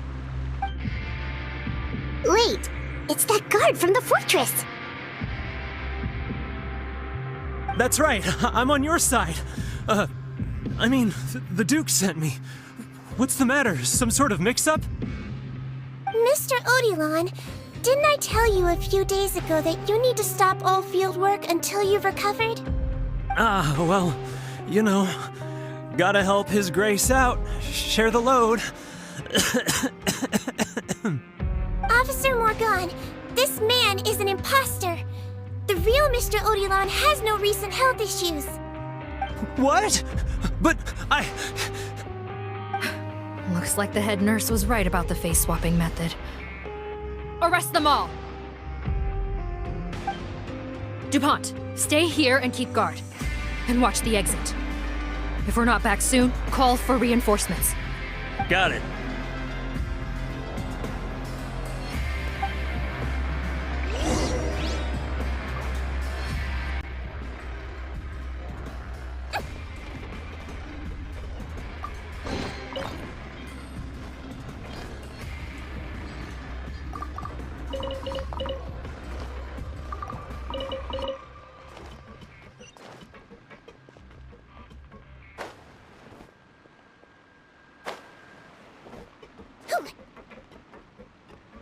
Don't slip and fall!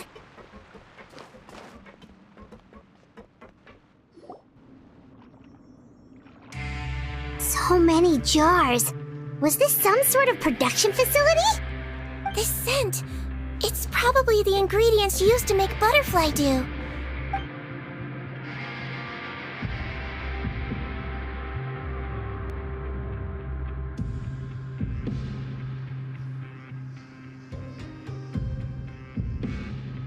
How come they're all empty?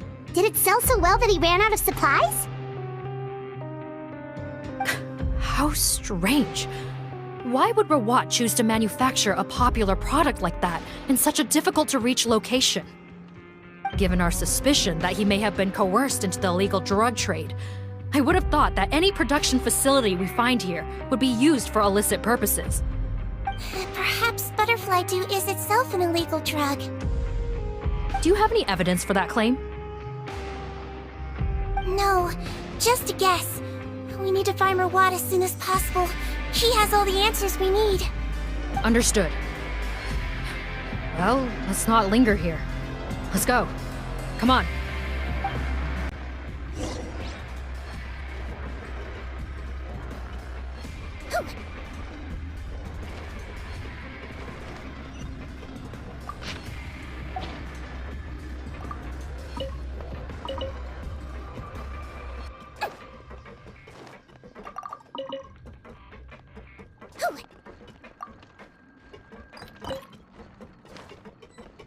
Doesn't look like we're gonna get this door open. Let's find another way around. Slip and fall. This one's closed too. What's with those carts and tracks? Oh, maybe it's one of those doors that opens when it senses cargo passing through. There's a loaded cart right over there. Let's bring it to the door and give it a try.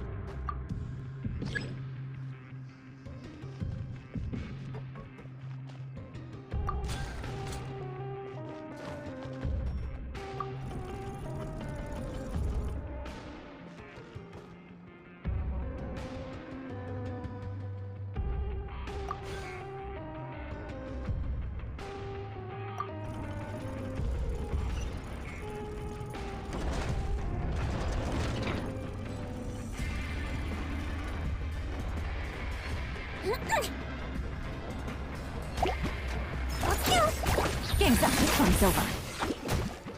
Quiet now.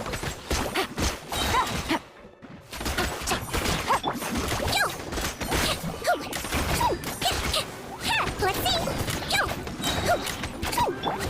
Gotcha.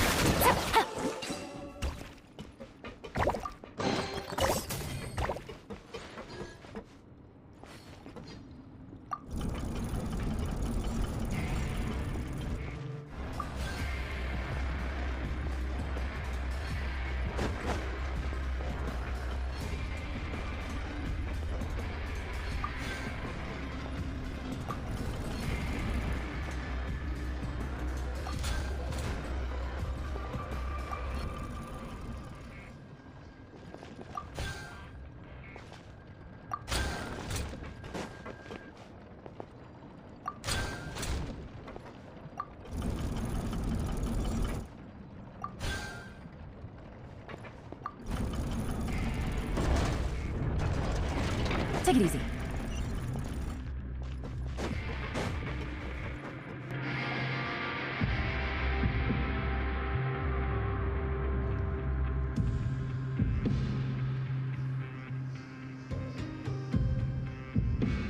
This room's much smaller than the others. Judging by the implements on the table, this looks like a potion-making lab. Head nurse! Over here!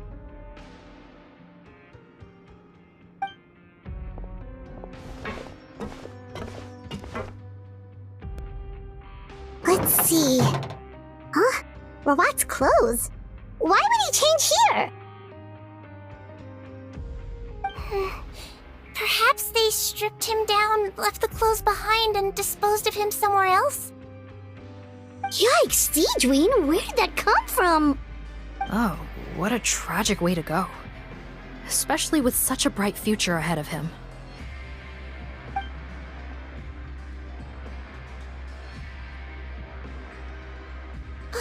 There's a path leading further on, Officer Morgan. Let's keep up the pace.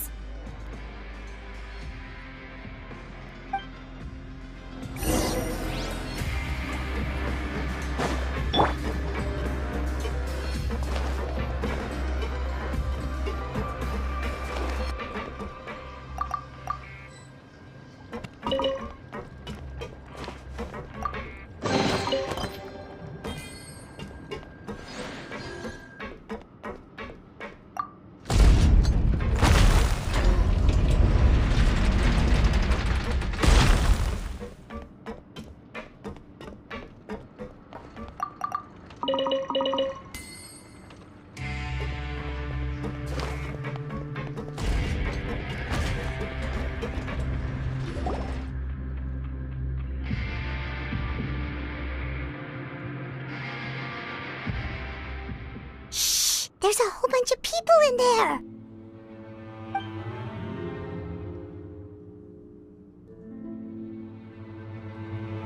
Are you serious? You're telling us that within a day, our faces are going to rot like yours? Fontainian physiology changed dramatically after that great flood, and it's not as compatible with this face-changing solution as before. The side effects are as you can see. Why didn't you say anything before we all used it? Look, my plan got you all out of prison, didn't it? You'd have much bigger problems to worry about right now if the Marechaussee Phantom found out about your other crimes. Consider an ugly mug getting off lightly. Ugh. You're just lucky we didn't leave you in there after you disappeared on us with no warning. We only let it slide because we're former partners. And now you have the gall to pull a stunt like this? Partners? Make no mistake, each of us is only looking out for himself. If you place too much trust in others, well, I'm afraid that's your problem. You hid things from me too. Remember how you each had a spare potion? You kept quiet about it until we planned the prison break? Oh, and you didn't have a secret spare? Then do you want to explain how you melted your face off before all this? Guys, that's enough. Calm down. It is what it is. Arguing won't change anything. What's the plan, Parton? I'm assuming you brought us here for a reason? There is no plan. We followed him here on the promise of more juice, but it turns out there ain't a drop here. Besides, what does it matter now anyway? He already said, even if we did get our hands on more of that stuff, switching faces again solves nothing. They're still gonna melt off eventually. I said enough arguing! Parton, tell us the plan. The most practical solution is to continue using the potion. Keep switching to a new face before the ulcers can start forming. Are you kidding me? This stuff was hard enough to get a hold of even when we had a supply. Now you're asking us to use it like skin lotion, after the flood all but wiped the supply out? Well, there is another option.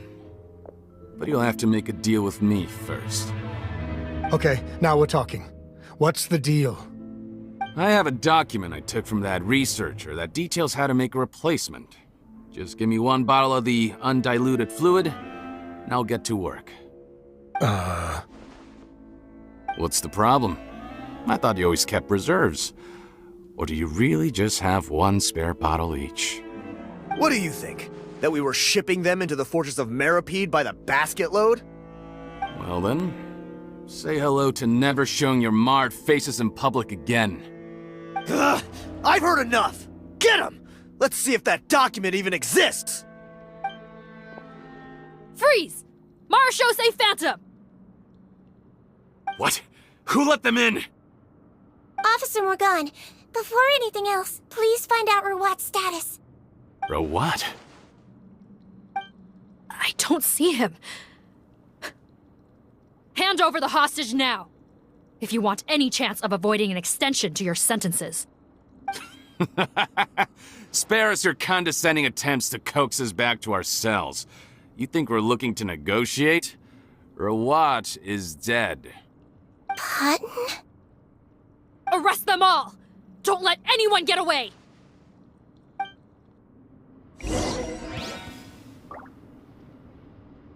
Gather!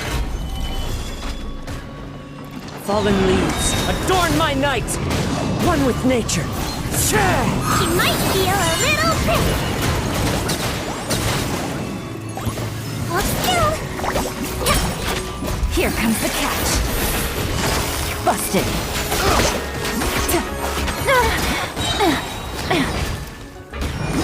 As one with wind and clouds. Into the wind. I swear, it's for medical research. Let's see. Game's up. Fun's over. Quietly now. Don't slip and fall. She might feel a little prick. Calm down.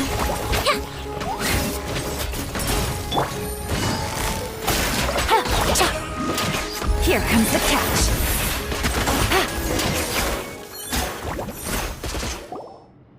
Huh. Gotta say, I never expected to see the head nurse in combat. Some patients respond better to a more aggressive treatment plan. Did we get everyone? Captain, we finished the head count. Potten's missing. Over there! The door's closing!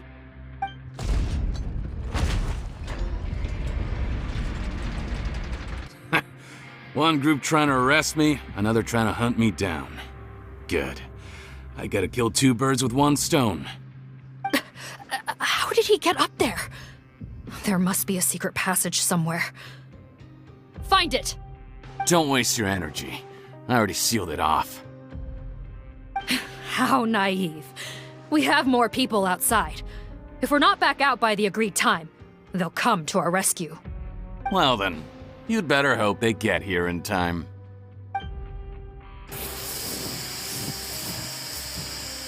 There's some kind of gas leaking from the pipes.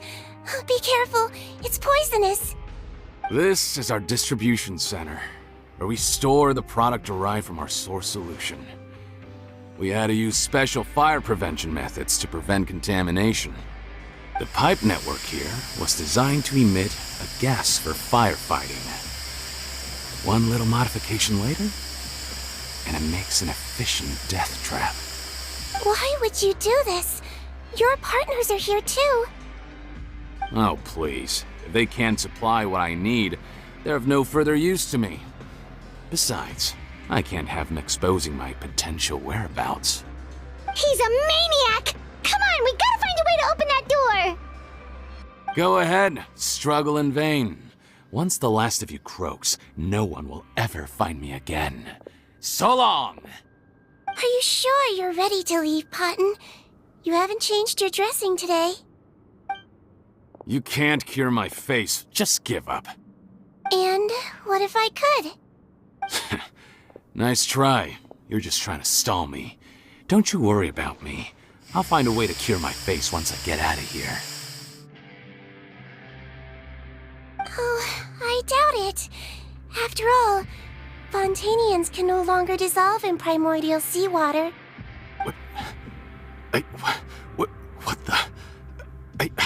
How did you...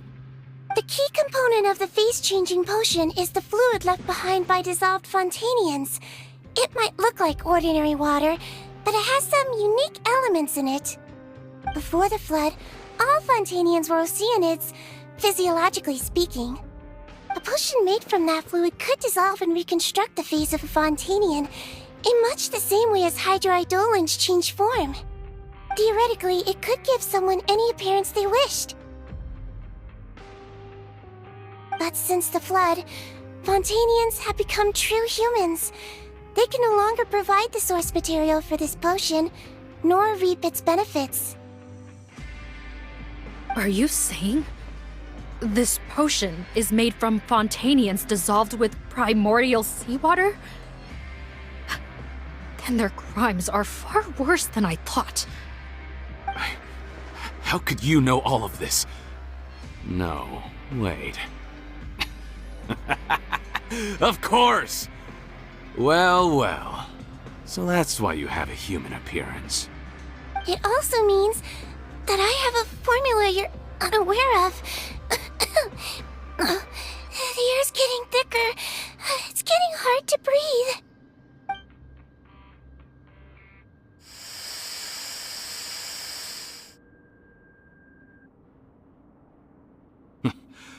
I might get to make a deal today after all. Alright, keep talking. How do you intend to give me the formula? Oh, it's not a formula, but a finished product. I have a bottle of it right here. What? When I tried Rawat's skincare product, I noticed it had a certain special component in it.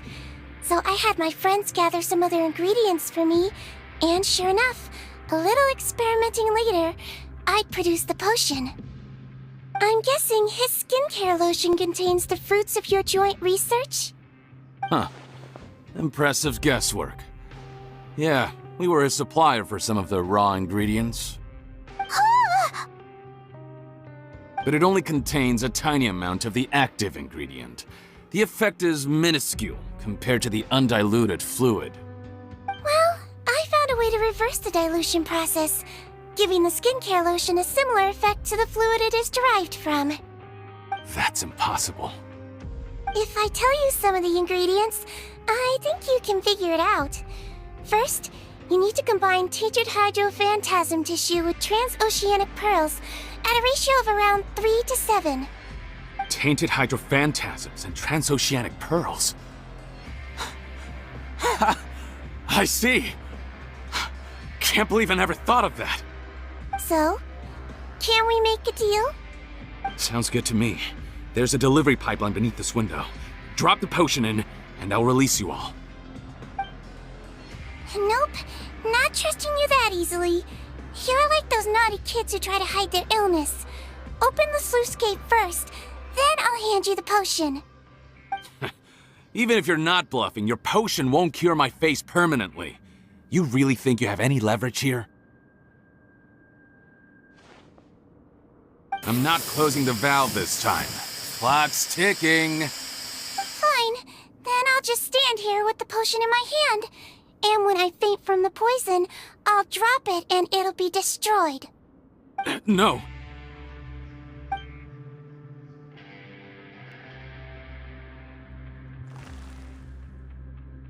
It's open! Disable that sluice gate! Jam it! Don't let it close again! That's more like it. In that case, a promise is a promise. Head nurse, there's too much poison gas in here. We have to leave, now!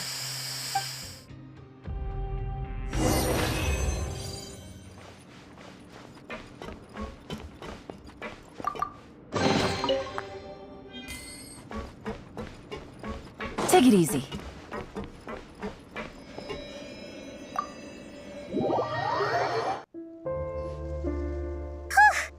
That was too close.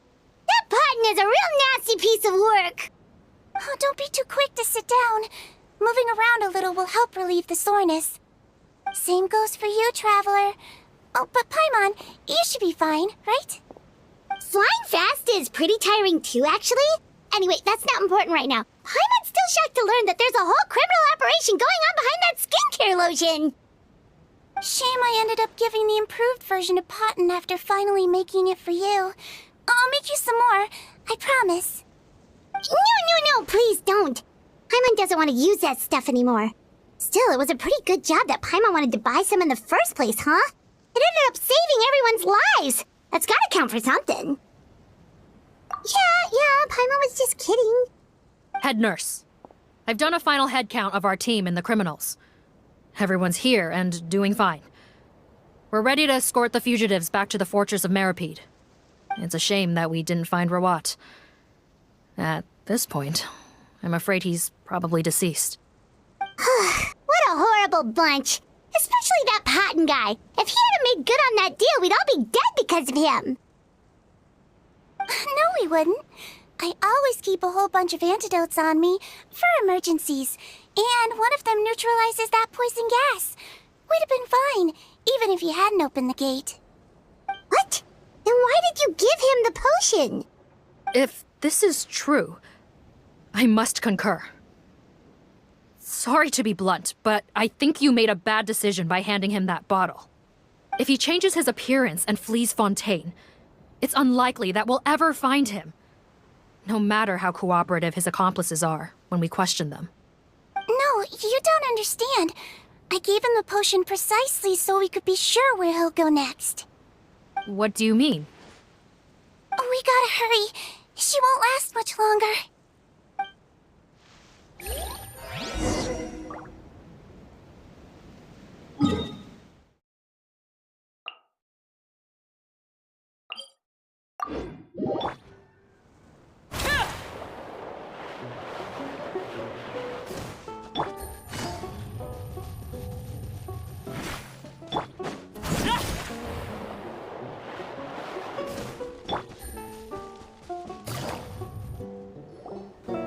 Don't move a muscle.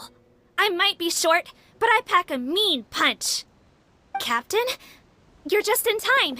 While I was lying in wait, I spotted this crook snooping around, trying to find a way in. So I detained him. Oh, his face. Are you... Potton? So this is where you were heading, huh? What? This is how Potton looked before his face was marred. His current appearance matches the mugshot on his arrest warrant. I see. Wait, so what's going on? Wasn't the whole point of the potion to disguise himself and escape Fontaine? Why would he change back to his original face and run right into our trap? Enough of this nonsense. Let me in! You better pipe down. There's an old lady in there who's very sick. No way are we letting a crook like you inside. To heck with it. Listen to me. I'm Rawat. That's my mother in there. He's gotta be lying, right? Rawat was a victim in all this. He was forced into it against his will. How can he and this monster be the same person? Forced against his will? That's the funniest thing I've heard all day. Back when I was being coerced, everyone thought I was colluding of my own free will. And then when I actually became a criminal in my own right, you all suddenly thought I must be under duress. Amazing what a difference a handsome face makes. Save us the speech. Explain yourself. You want an explanation? Fine.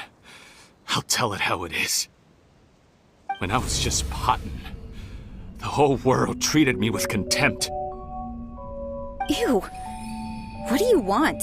Get away from me. Women despise me. Collaborate? You don't look like much of a researcher to me. My peers scorned me.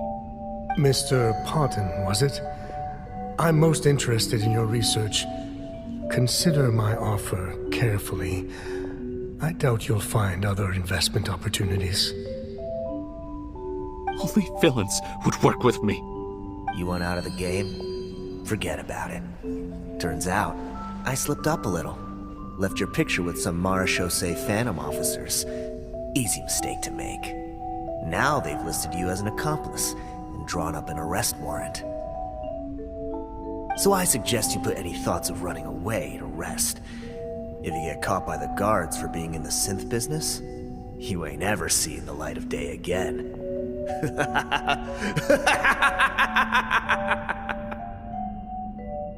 There was no way out for me. Until I could stop being Potton. Mr. Rawat, I have something I'd like to tell you. I became popular with women. This new potion you developed is fascinating. Genius, in fact. Would you consider working with me? I'd be happy to sign a licensing agreement. My peers looked up to me. Okay, I'm very interested in your research, sir. You must no doubt have offers from countless investors. So far be it from me to ask for a full collaboration, per se. I merely wanted to express my interest. No pressure at all, naturally.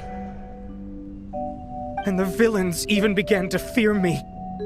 Becoming Rawat showed me what a superficial world we live in. But I did not hold a grudge. After all, this superficiality could be made to work in my favor. Or so I thought. But alas, the world seemed bent on finding a reason to make me despise it. Mother, I'm back. How are you doing? Who are you?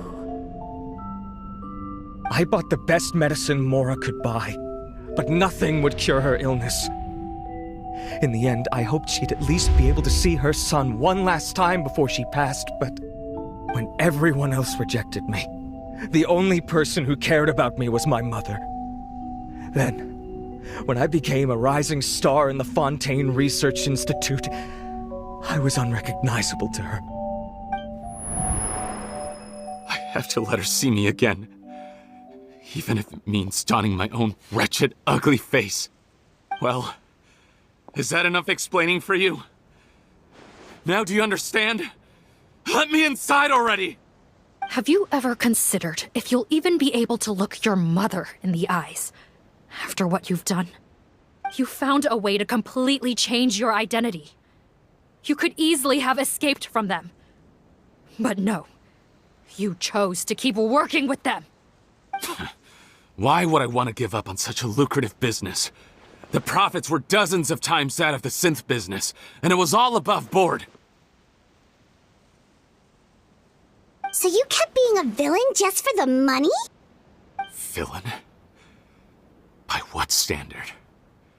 Is doing evil deeds really what makes someone a villain in your eyes? Or does it all come down to the way they look? None of you saw a villain when I was wearing my other face, did you? You have no right to judge me! You're all just fake people living in a hypocritical world! I regret nothing! My mother would understand! You're a villain to the core! But especially that tongue! Honestly, I don't see a villain when I look at your current face either. Don't humor me. You don't seem surprised by my confession in the least. How long have you known the truth? I didn't know anything for sure until you chose to take that potion bottle and spare our lives. But if you're asking when I started suspecting you, it was the first time you came to see me at the infirmary. I had to confirm my suspicions. That's why I chose to join this investigation. Are you kidding me? A young, promising researcher and a wretched criminal? What on earth gave you the idea that they could be one and the same person? Well, there were no visual clues. This potion's face-changing effects are very powerful. Even as a Melusine, I couldn't see through the disguise. But I believe I understand humanity a little better than most of my kind. Humans have certain fundamental qualities that do not change with their appearance. Fundamental qualities, huh? So you think you're the one who's seen through me, do you? Most people probably don't know this, but I think I can guess what your deal is. Melusine constitutions are very close to that of water, so it stands to reason that the potion should work on them too. You use it yourself, didn't you? That's why you have a human appearance. Sigewinne? Yes, you're right.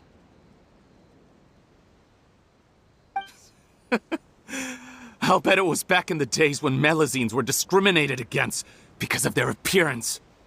It was either carry on living in the gutters as part of an alien race cast out by humanity, or become the head nurse of the fortress of Meropide, revered by all.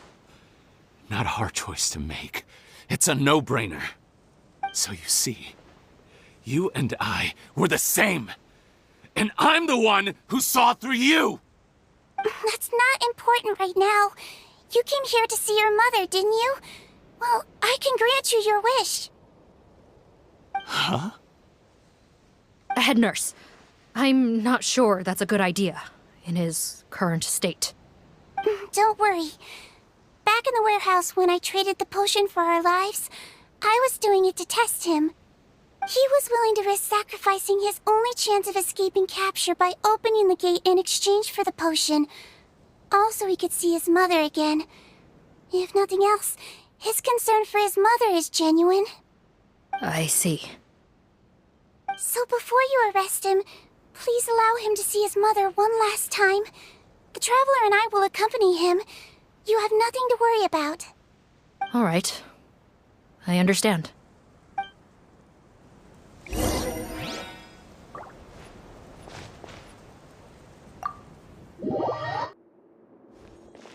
Mom? It's me, Potton, your son. You recognize me now, don't you? Mom, what's wrong? I'm sorry, but I have some bad news. I examined your mother last time we were here, and it appears that due to her prolonged fever, she's lost her eyesight. What? Your appearance no longer has any bearing on her ability to recognize you. But there are always other ways to remind our loved ones who we are, wouldn't you say? No, it can't be. Please, Mom, open your eyes. It's me, your son, Potton. If you really can't see my face, then here, take my hand. Tell me you feel your son's hand. I've done so much to get to this point. Please, you have to recognize me. No. The temperature of his palm must have changed. I'm sorry. It seems I couldn't bring him back to you after all.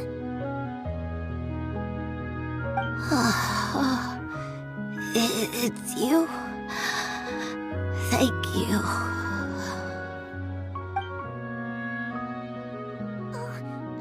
Of course. Mom, why will you answer her and not me? Why? No more questions, Potton. She's gone. Mom?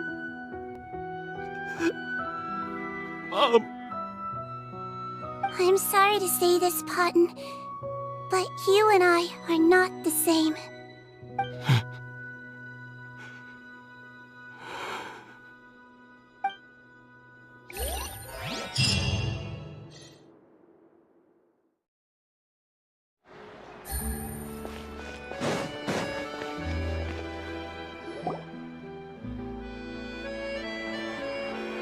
The wait is over, everyone! The sale of our new skincare product, Maritime Essence, will now begin. Another skincare promotion! And it's selling as fast as last time. Wonder what people would think if they knew what was in the last batch. Oh, Sigewinne's here too! Hey, Sigewinne! Oh, Traveler Paimon, hello!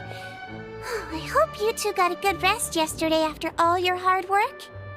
Of course! Nurse's orders, right? Anyway, are you here to take notes for your next article? Actually, I'm mostly here to help Officer Morgan wrap up yesterday's case. Ah, that reminds Paimon. That stuff sold like crazy, didn't it? Is it gonna cause huge problems? Nope, there's nothing to worry about. Unless modified, Butterfly Dew is an excellent skincare product that's completely safe to use. Besides, officers have already retrieved all Butterfly Dew purchased on the market. Now it's just a matter of disposal.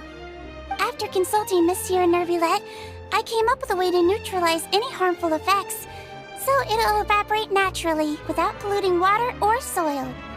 Wow, it's Sigewinne to the rescue again! Thank you for serving as our consultant, head nurse. All the butterfly dew we recovered has been disposed of, according to your instructions. Great! Good job, everyone! Also, you mentioned you wanted a copy of Watt's interrogation records. Well, technically, Potton's records.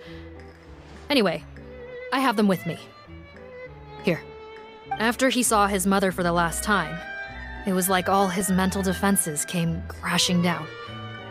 He put up no resistance during the interrogation and answered all our questions. We learned a lot.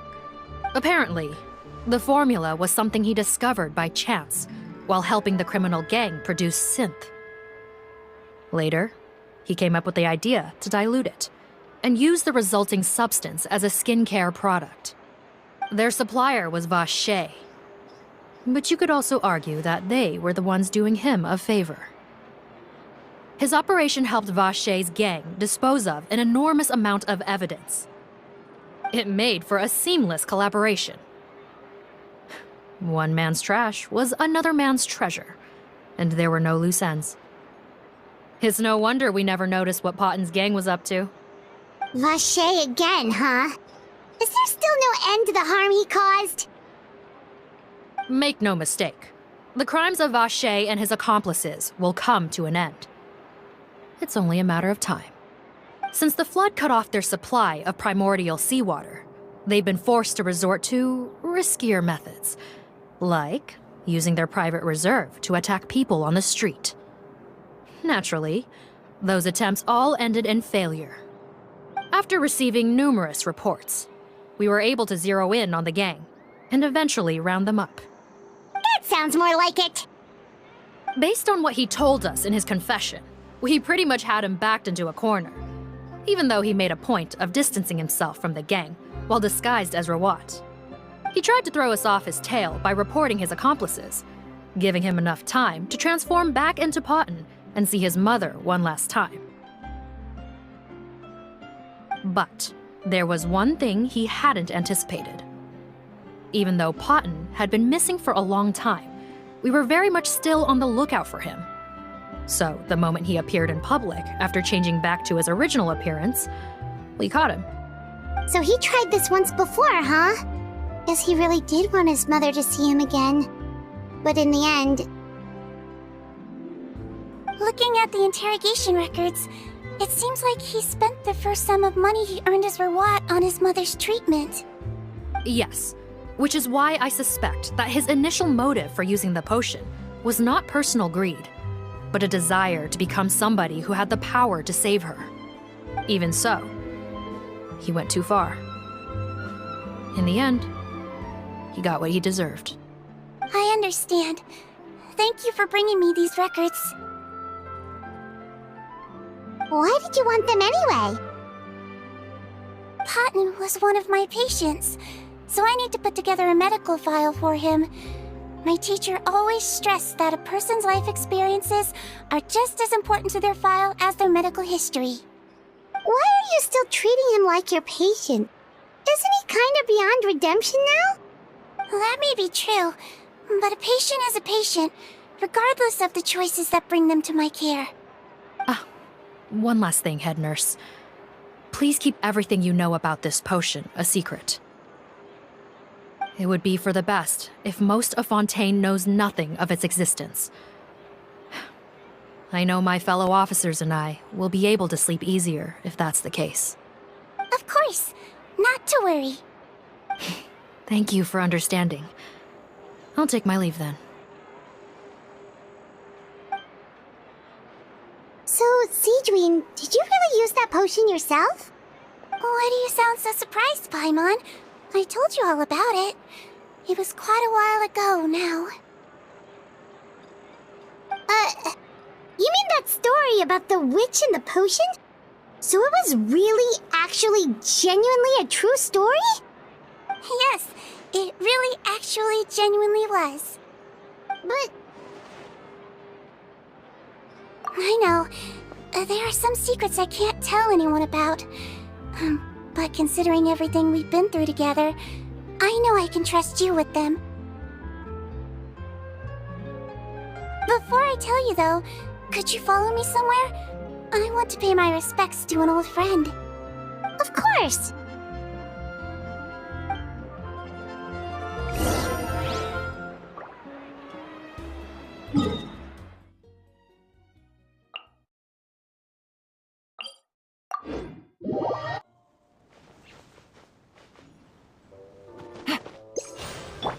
Follow the wind.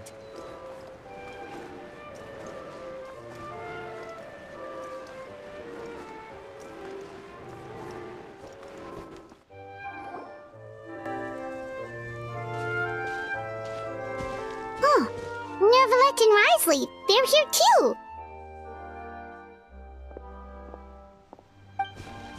Good to see you, traveler. Paimon. I trust all has been going well for you? Big news, everyone. The Udex is out of his office on important business. Is that genuinely something people would consider big news? Why wouldn't they? Important business is a big deal. Ah, yes, you're quite right. When someone you care about requires emotional support, being there for them at the right time and place is of the utmost importance. After reading the Marechaussee Phantom's reports, I had a feeling a trip here might be in order. Take note. That, my friends, is how Monsieur Nereides shows that he cares. We're both here for the same purpose, actually, to accompany Sigewinne as she pays her respects to her late teacher. So the old friend she mentioned was her teacher then? The witch? Oh, sorry. Paimon didn't mean to be rude. It's only because Sigewinne calls her that all the time, so...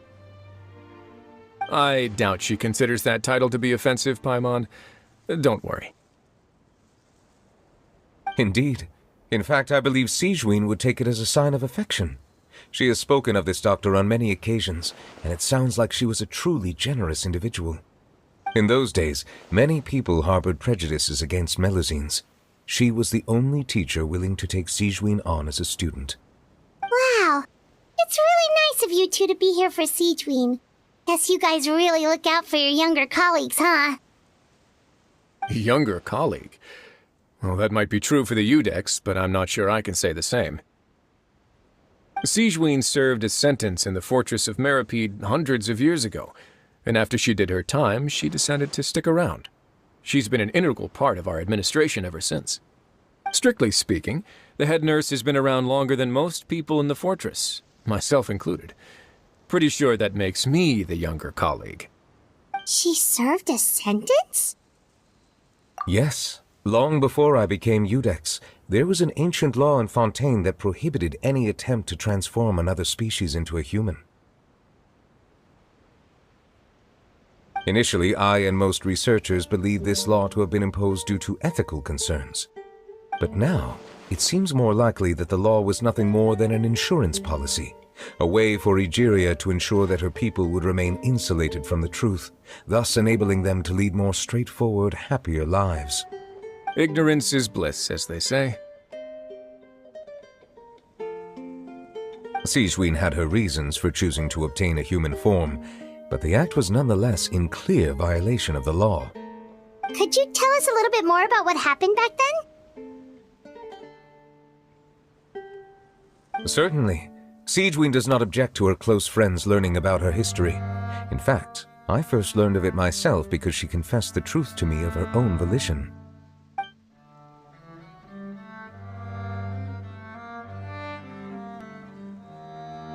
Even with their daughter so ill, they kicked you out? Stubborn as always. And prejudice isn't a disease I can cure either.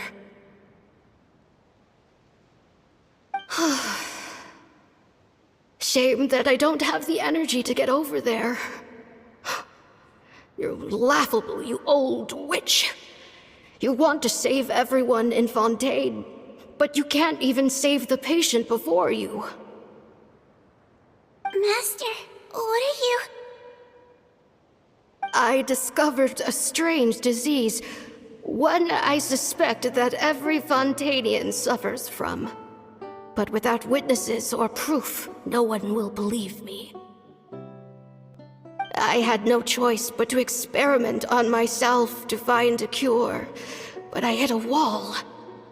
And as you can see, it took a wretched toll on me. Then I'll find a cure for you, and then you can go cure her. There's no need. I am beyond saving now. There's nothing you can do. But, Master... As I said before, a doctor's duty is to treat whatever ailments they can. I know, but they don't trust me at all.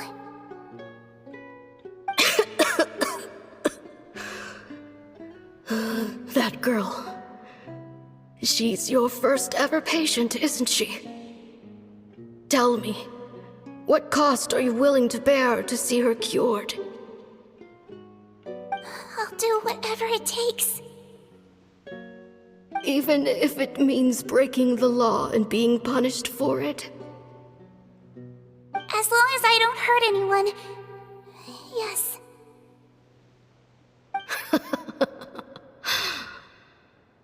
Spoken like a true student of mine. Then I shall make one more final gamble. And see my experiment through to its end. Leave me for now, and come back in 2 hours. If I am able to work this miracle, then I will have found a way to save all Fontainians, and I shall be able to help you treat that girl. If not, then it means there is one more disease in this world that I cannot treat. In that case, do not come looking for me. I will leave you a parting gift. An accidental discovery happened upon through my study of this strange disease. It has little use, but it will at least help you cure this one patient you can reach.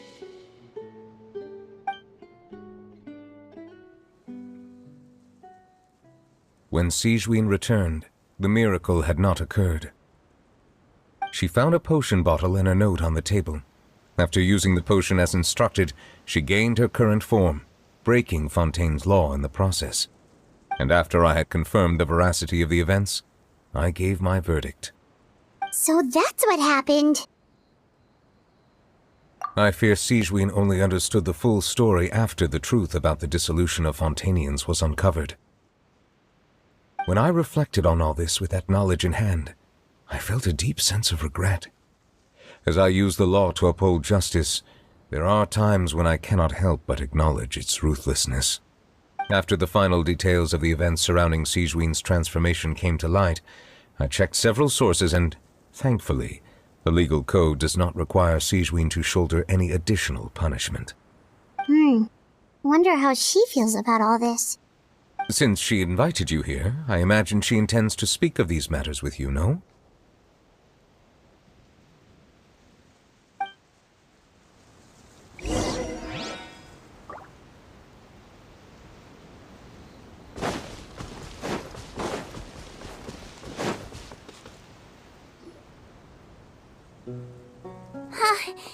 You're here. The old friend I mentioned was my teacher. When she passed, her body was nowhere to be found. All that's left of her is an empty tomb. And even that's deep underwater now. Sigewinne, the witch who gave you the magic potion, she was your teacher, wasn't she? Sounds like Monsieur Neuvillette filled you in. After learning the truth, it must have been hard to process, huh? Well, to be honest, after I realized what really happened that night, my first thought was that it kind of made sense. It seemed exactly like the sort of thing she would do. But she was planning to sacrifice herself and never told you. That's just who she was. If lying is what it took to get a kid to take their medicine, then that's what she'd do. All right, but why did you turn yourself in? I broke the law, simple as that. My teacher made her choice, and I made mine. True. It's just the way Patton framed it when he was asking you all those questions, it made Paimon really mad. You're not like him at all, and everything Neuvillette said confirms that. And yet, you were still convicted and thrown in prison. It just feels so unfair. Unfair? I happen to think just the opposite. If I hadn't served that time, I'm not sure I would have been able to stay strong when he was questioning me. Well, what makes you say that? I knew you'd be curious. Let me tell you a story.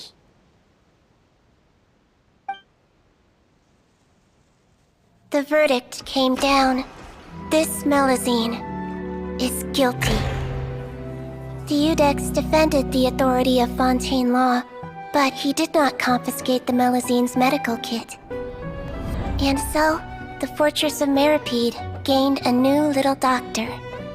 She still wore her hood and raincoat, even though it never rained in the fortress. Perhaps thanks to her human appearance, no one refused her treatment. She treated more and more patients, and her sentence grew ever shorter. Finally, the people of the fortress could not live without her, and though her sentence ended, she did not leave them either. Then one day, she received an invitation from the outside world. The location seemed familiar, and when she arrived, an old lady was waiting for her. She saw right through the Melusine's disguise, but didn't reveal it. Instead, she asked a question.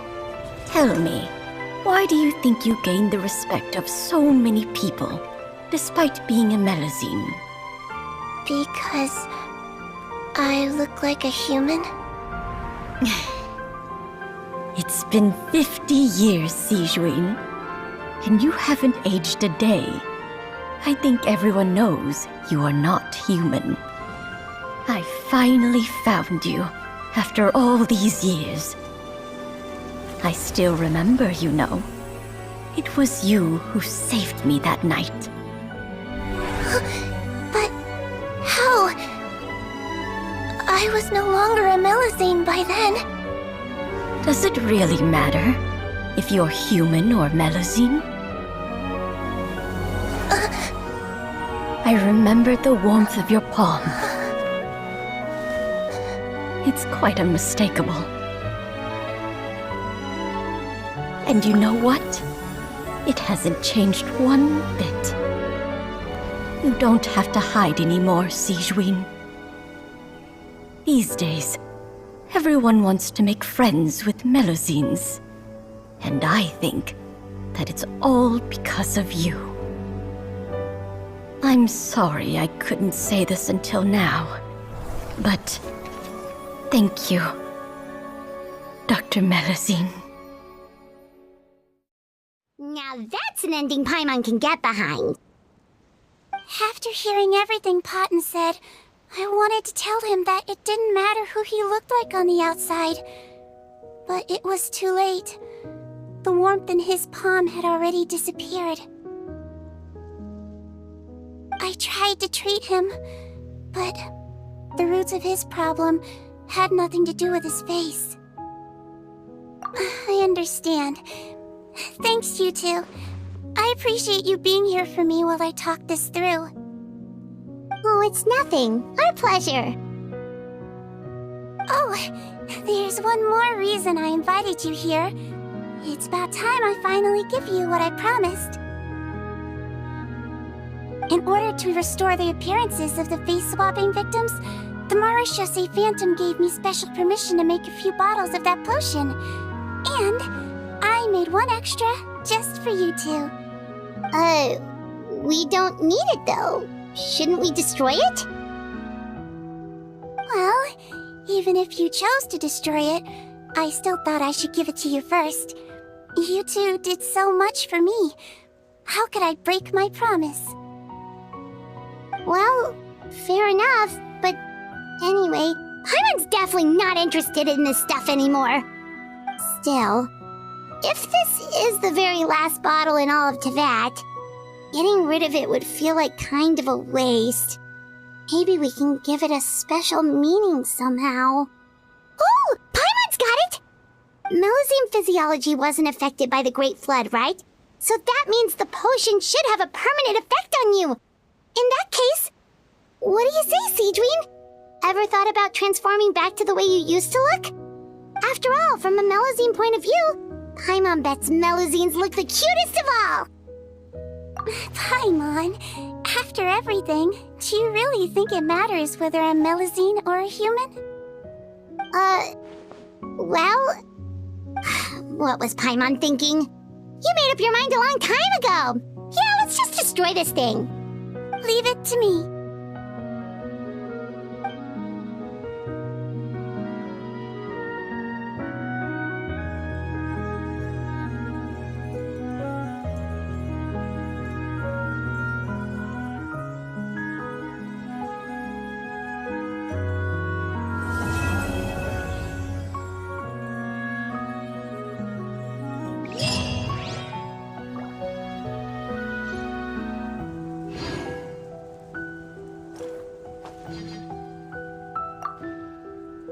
I'd like to stay here with my teacher for a little longer.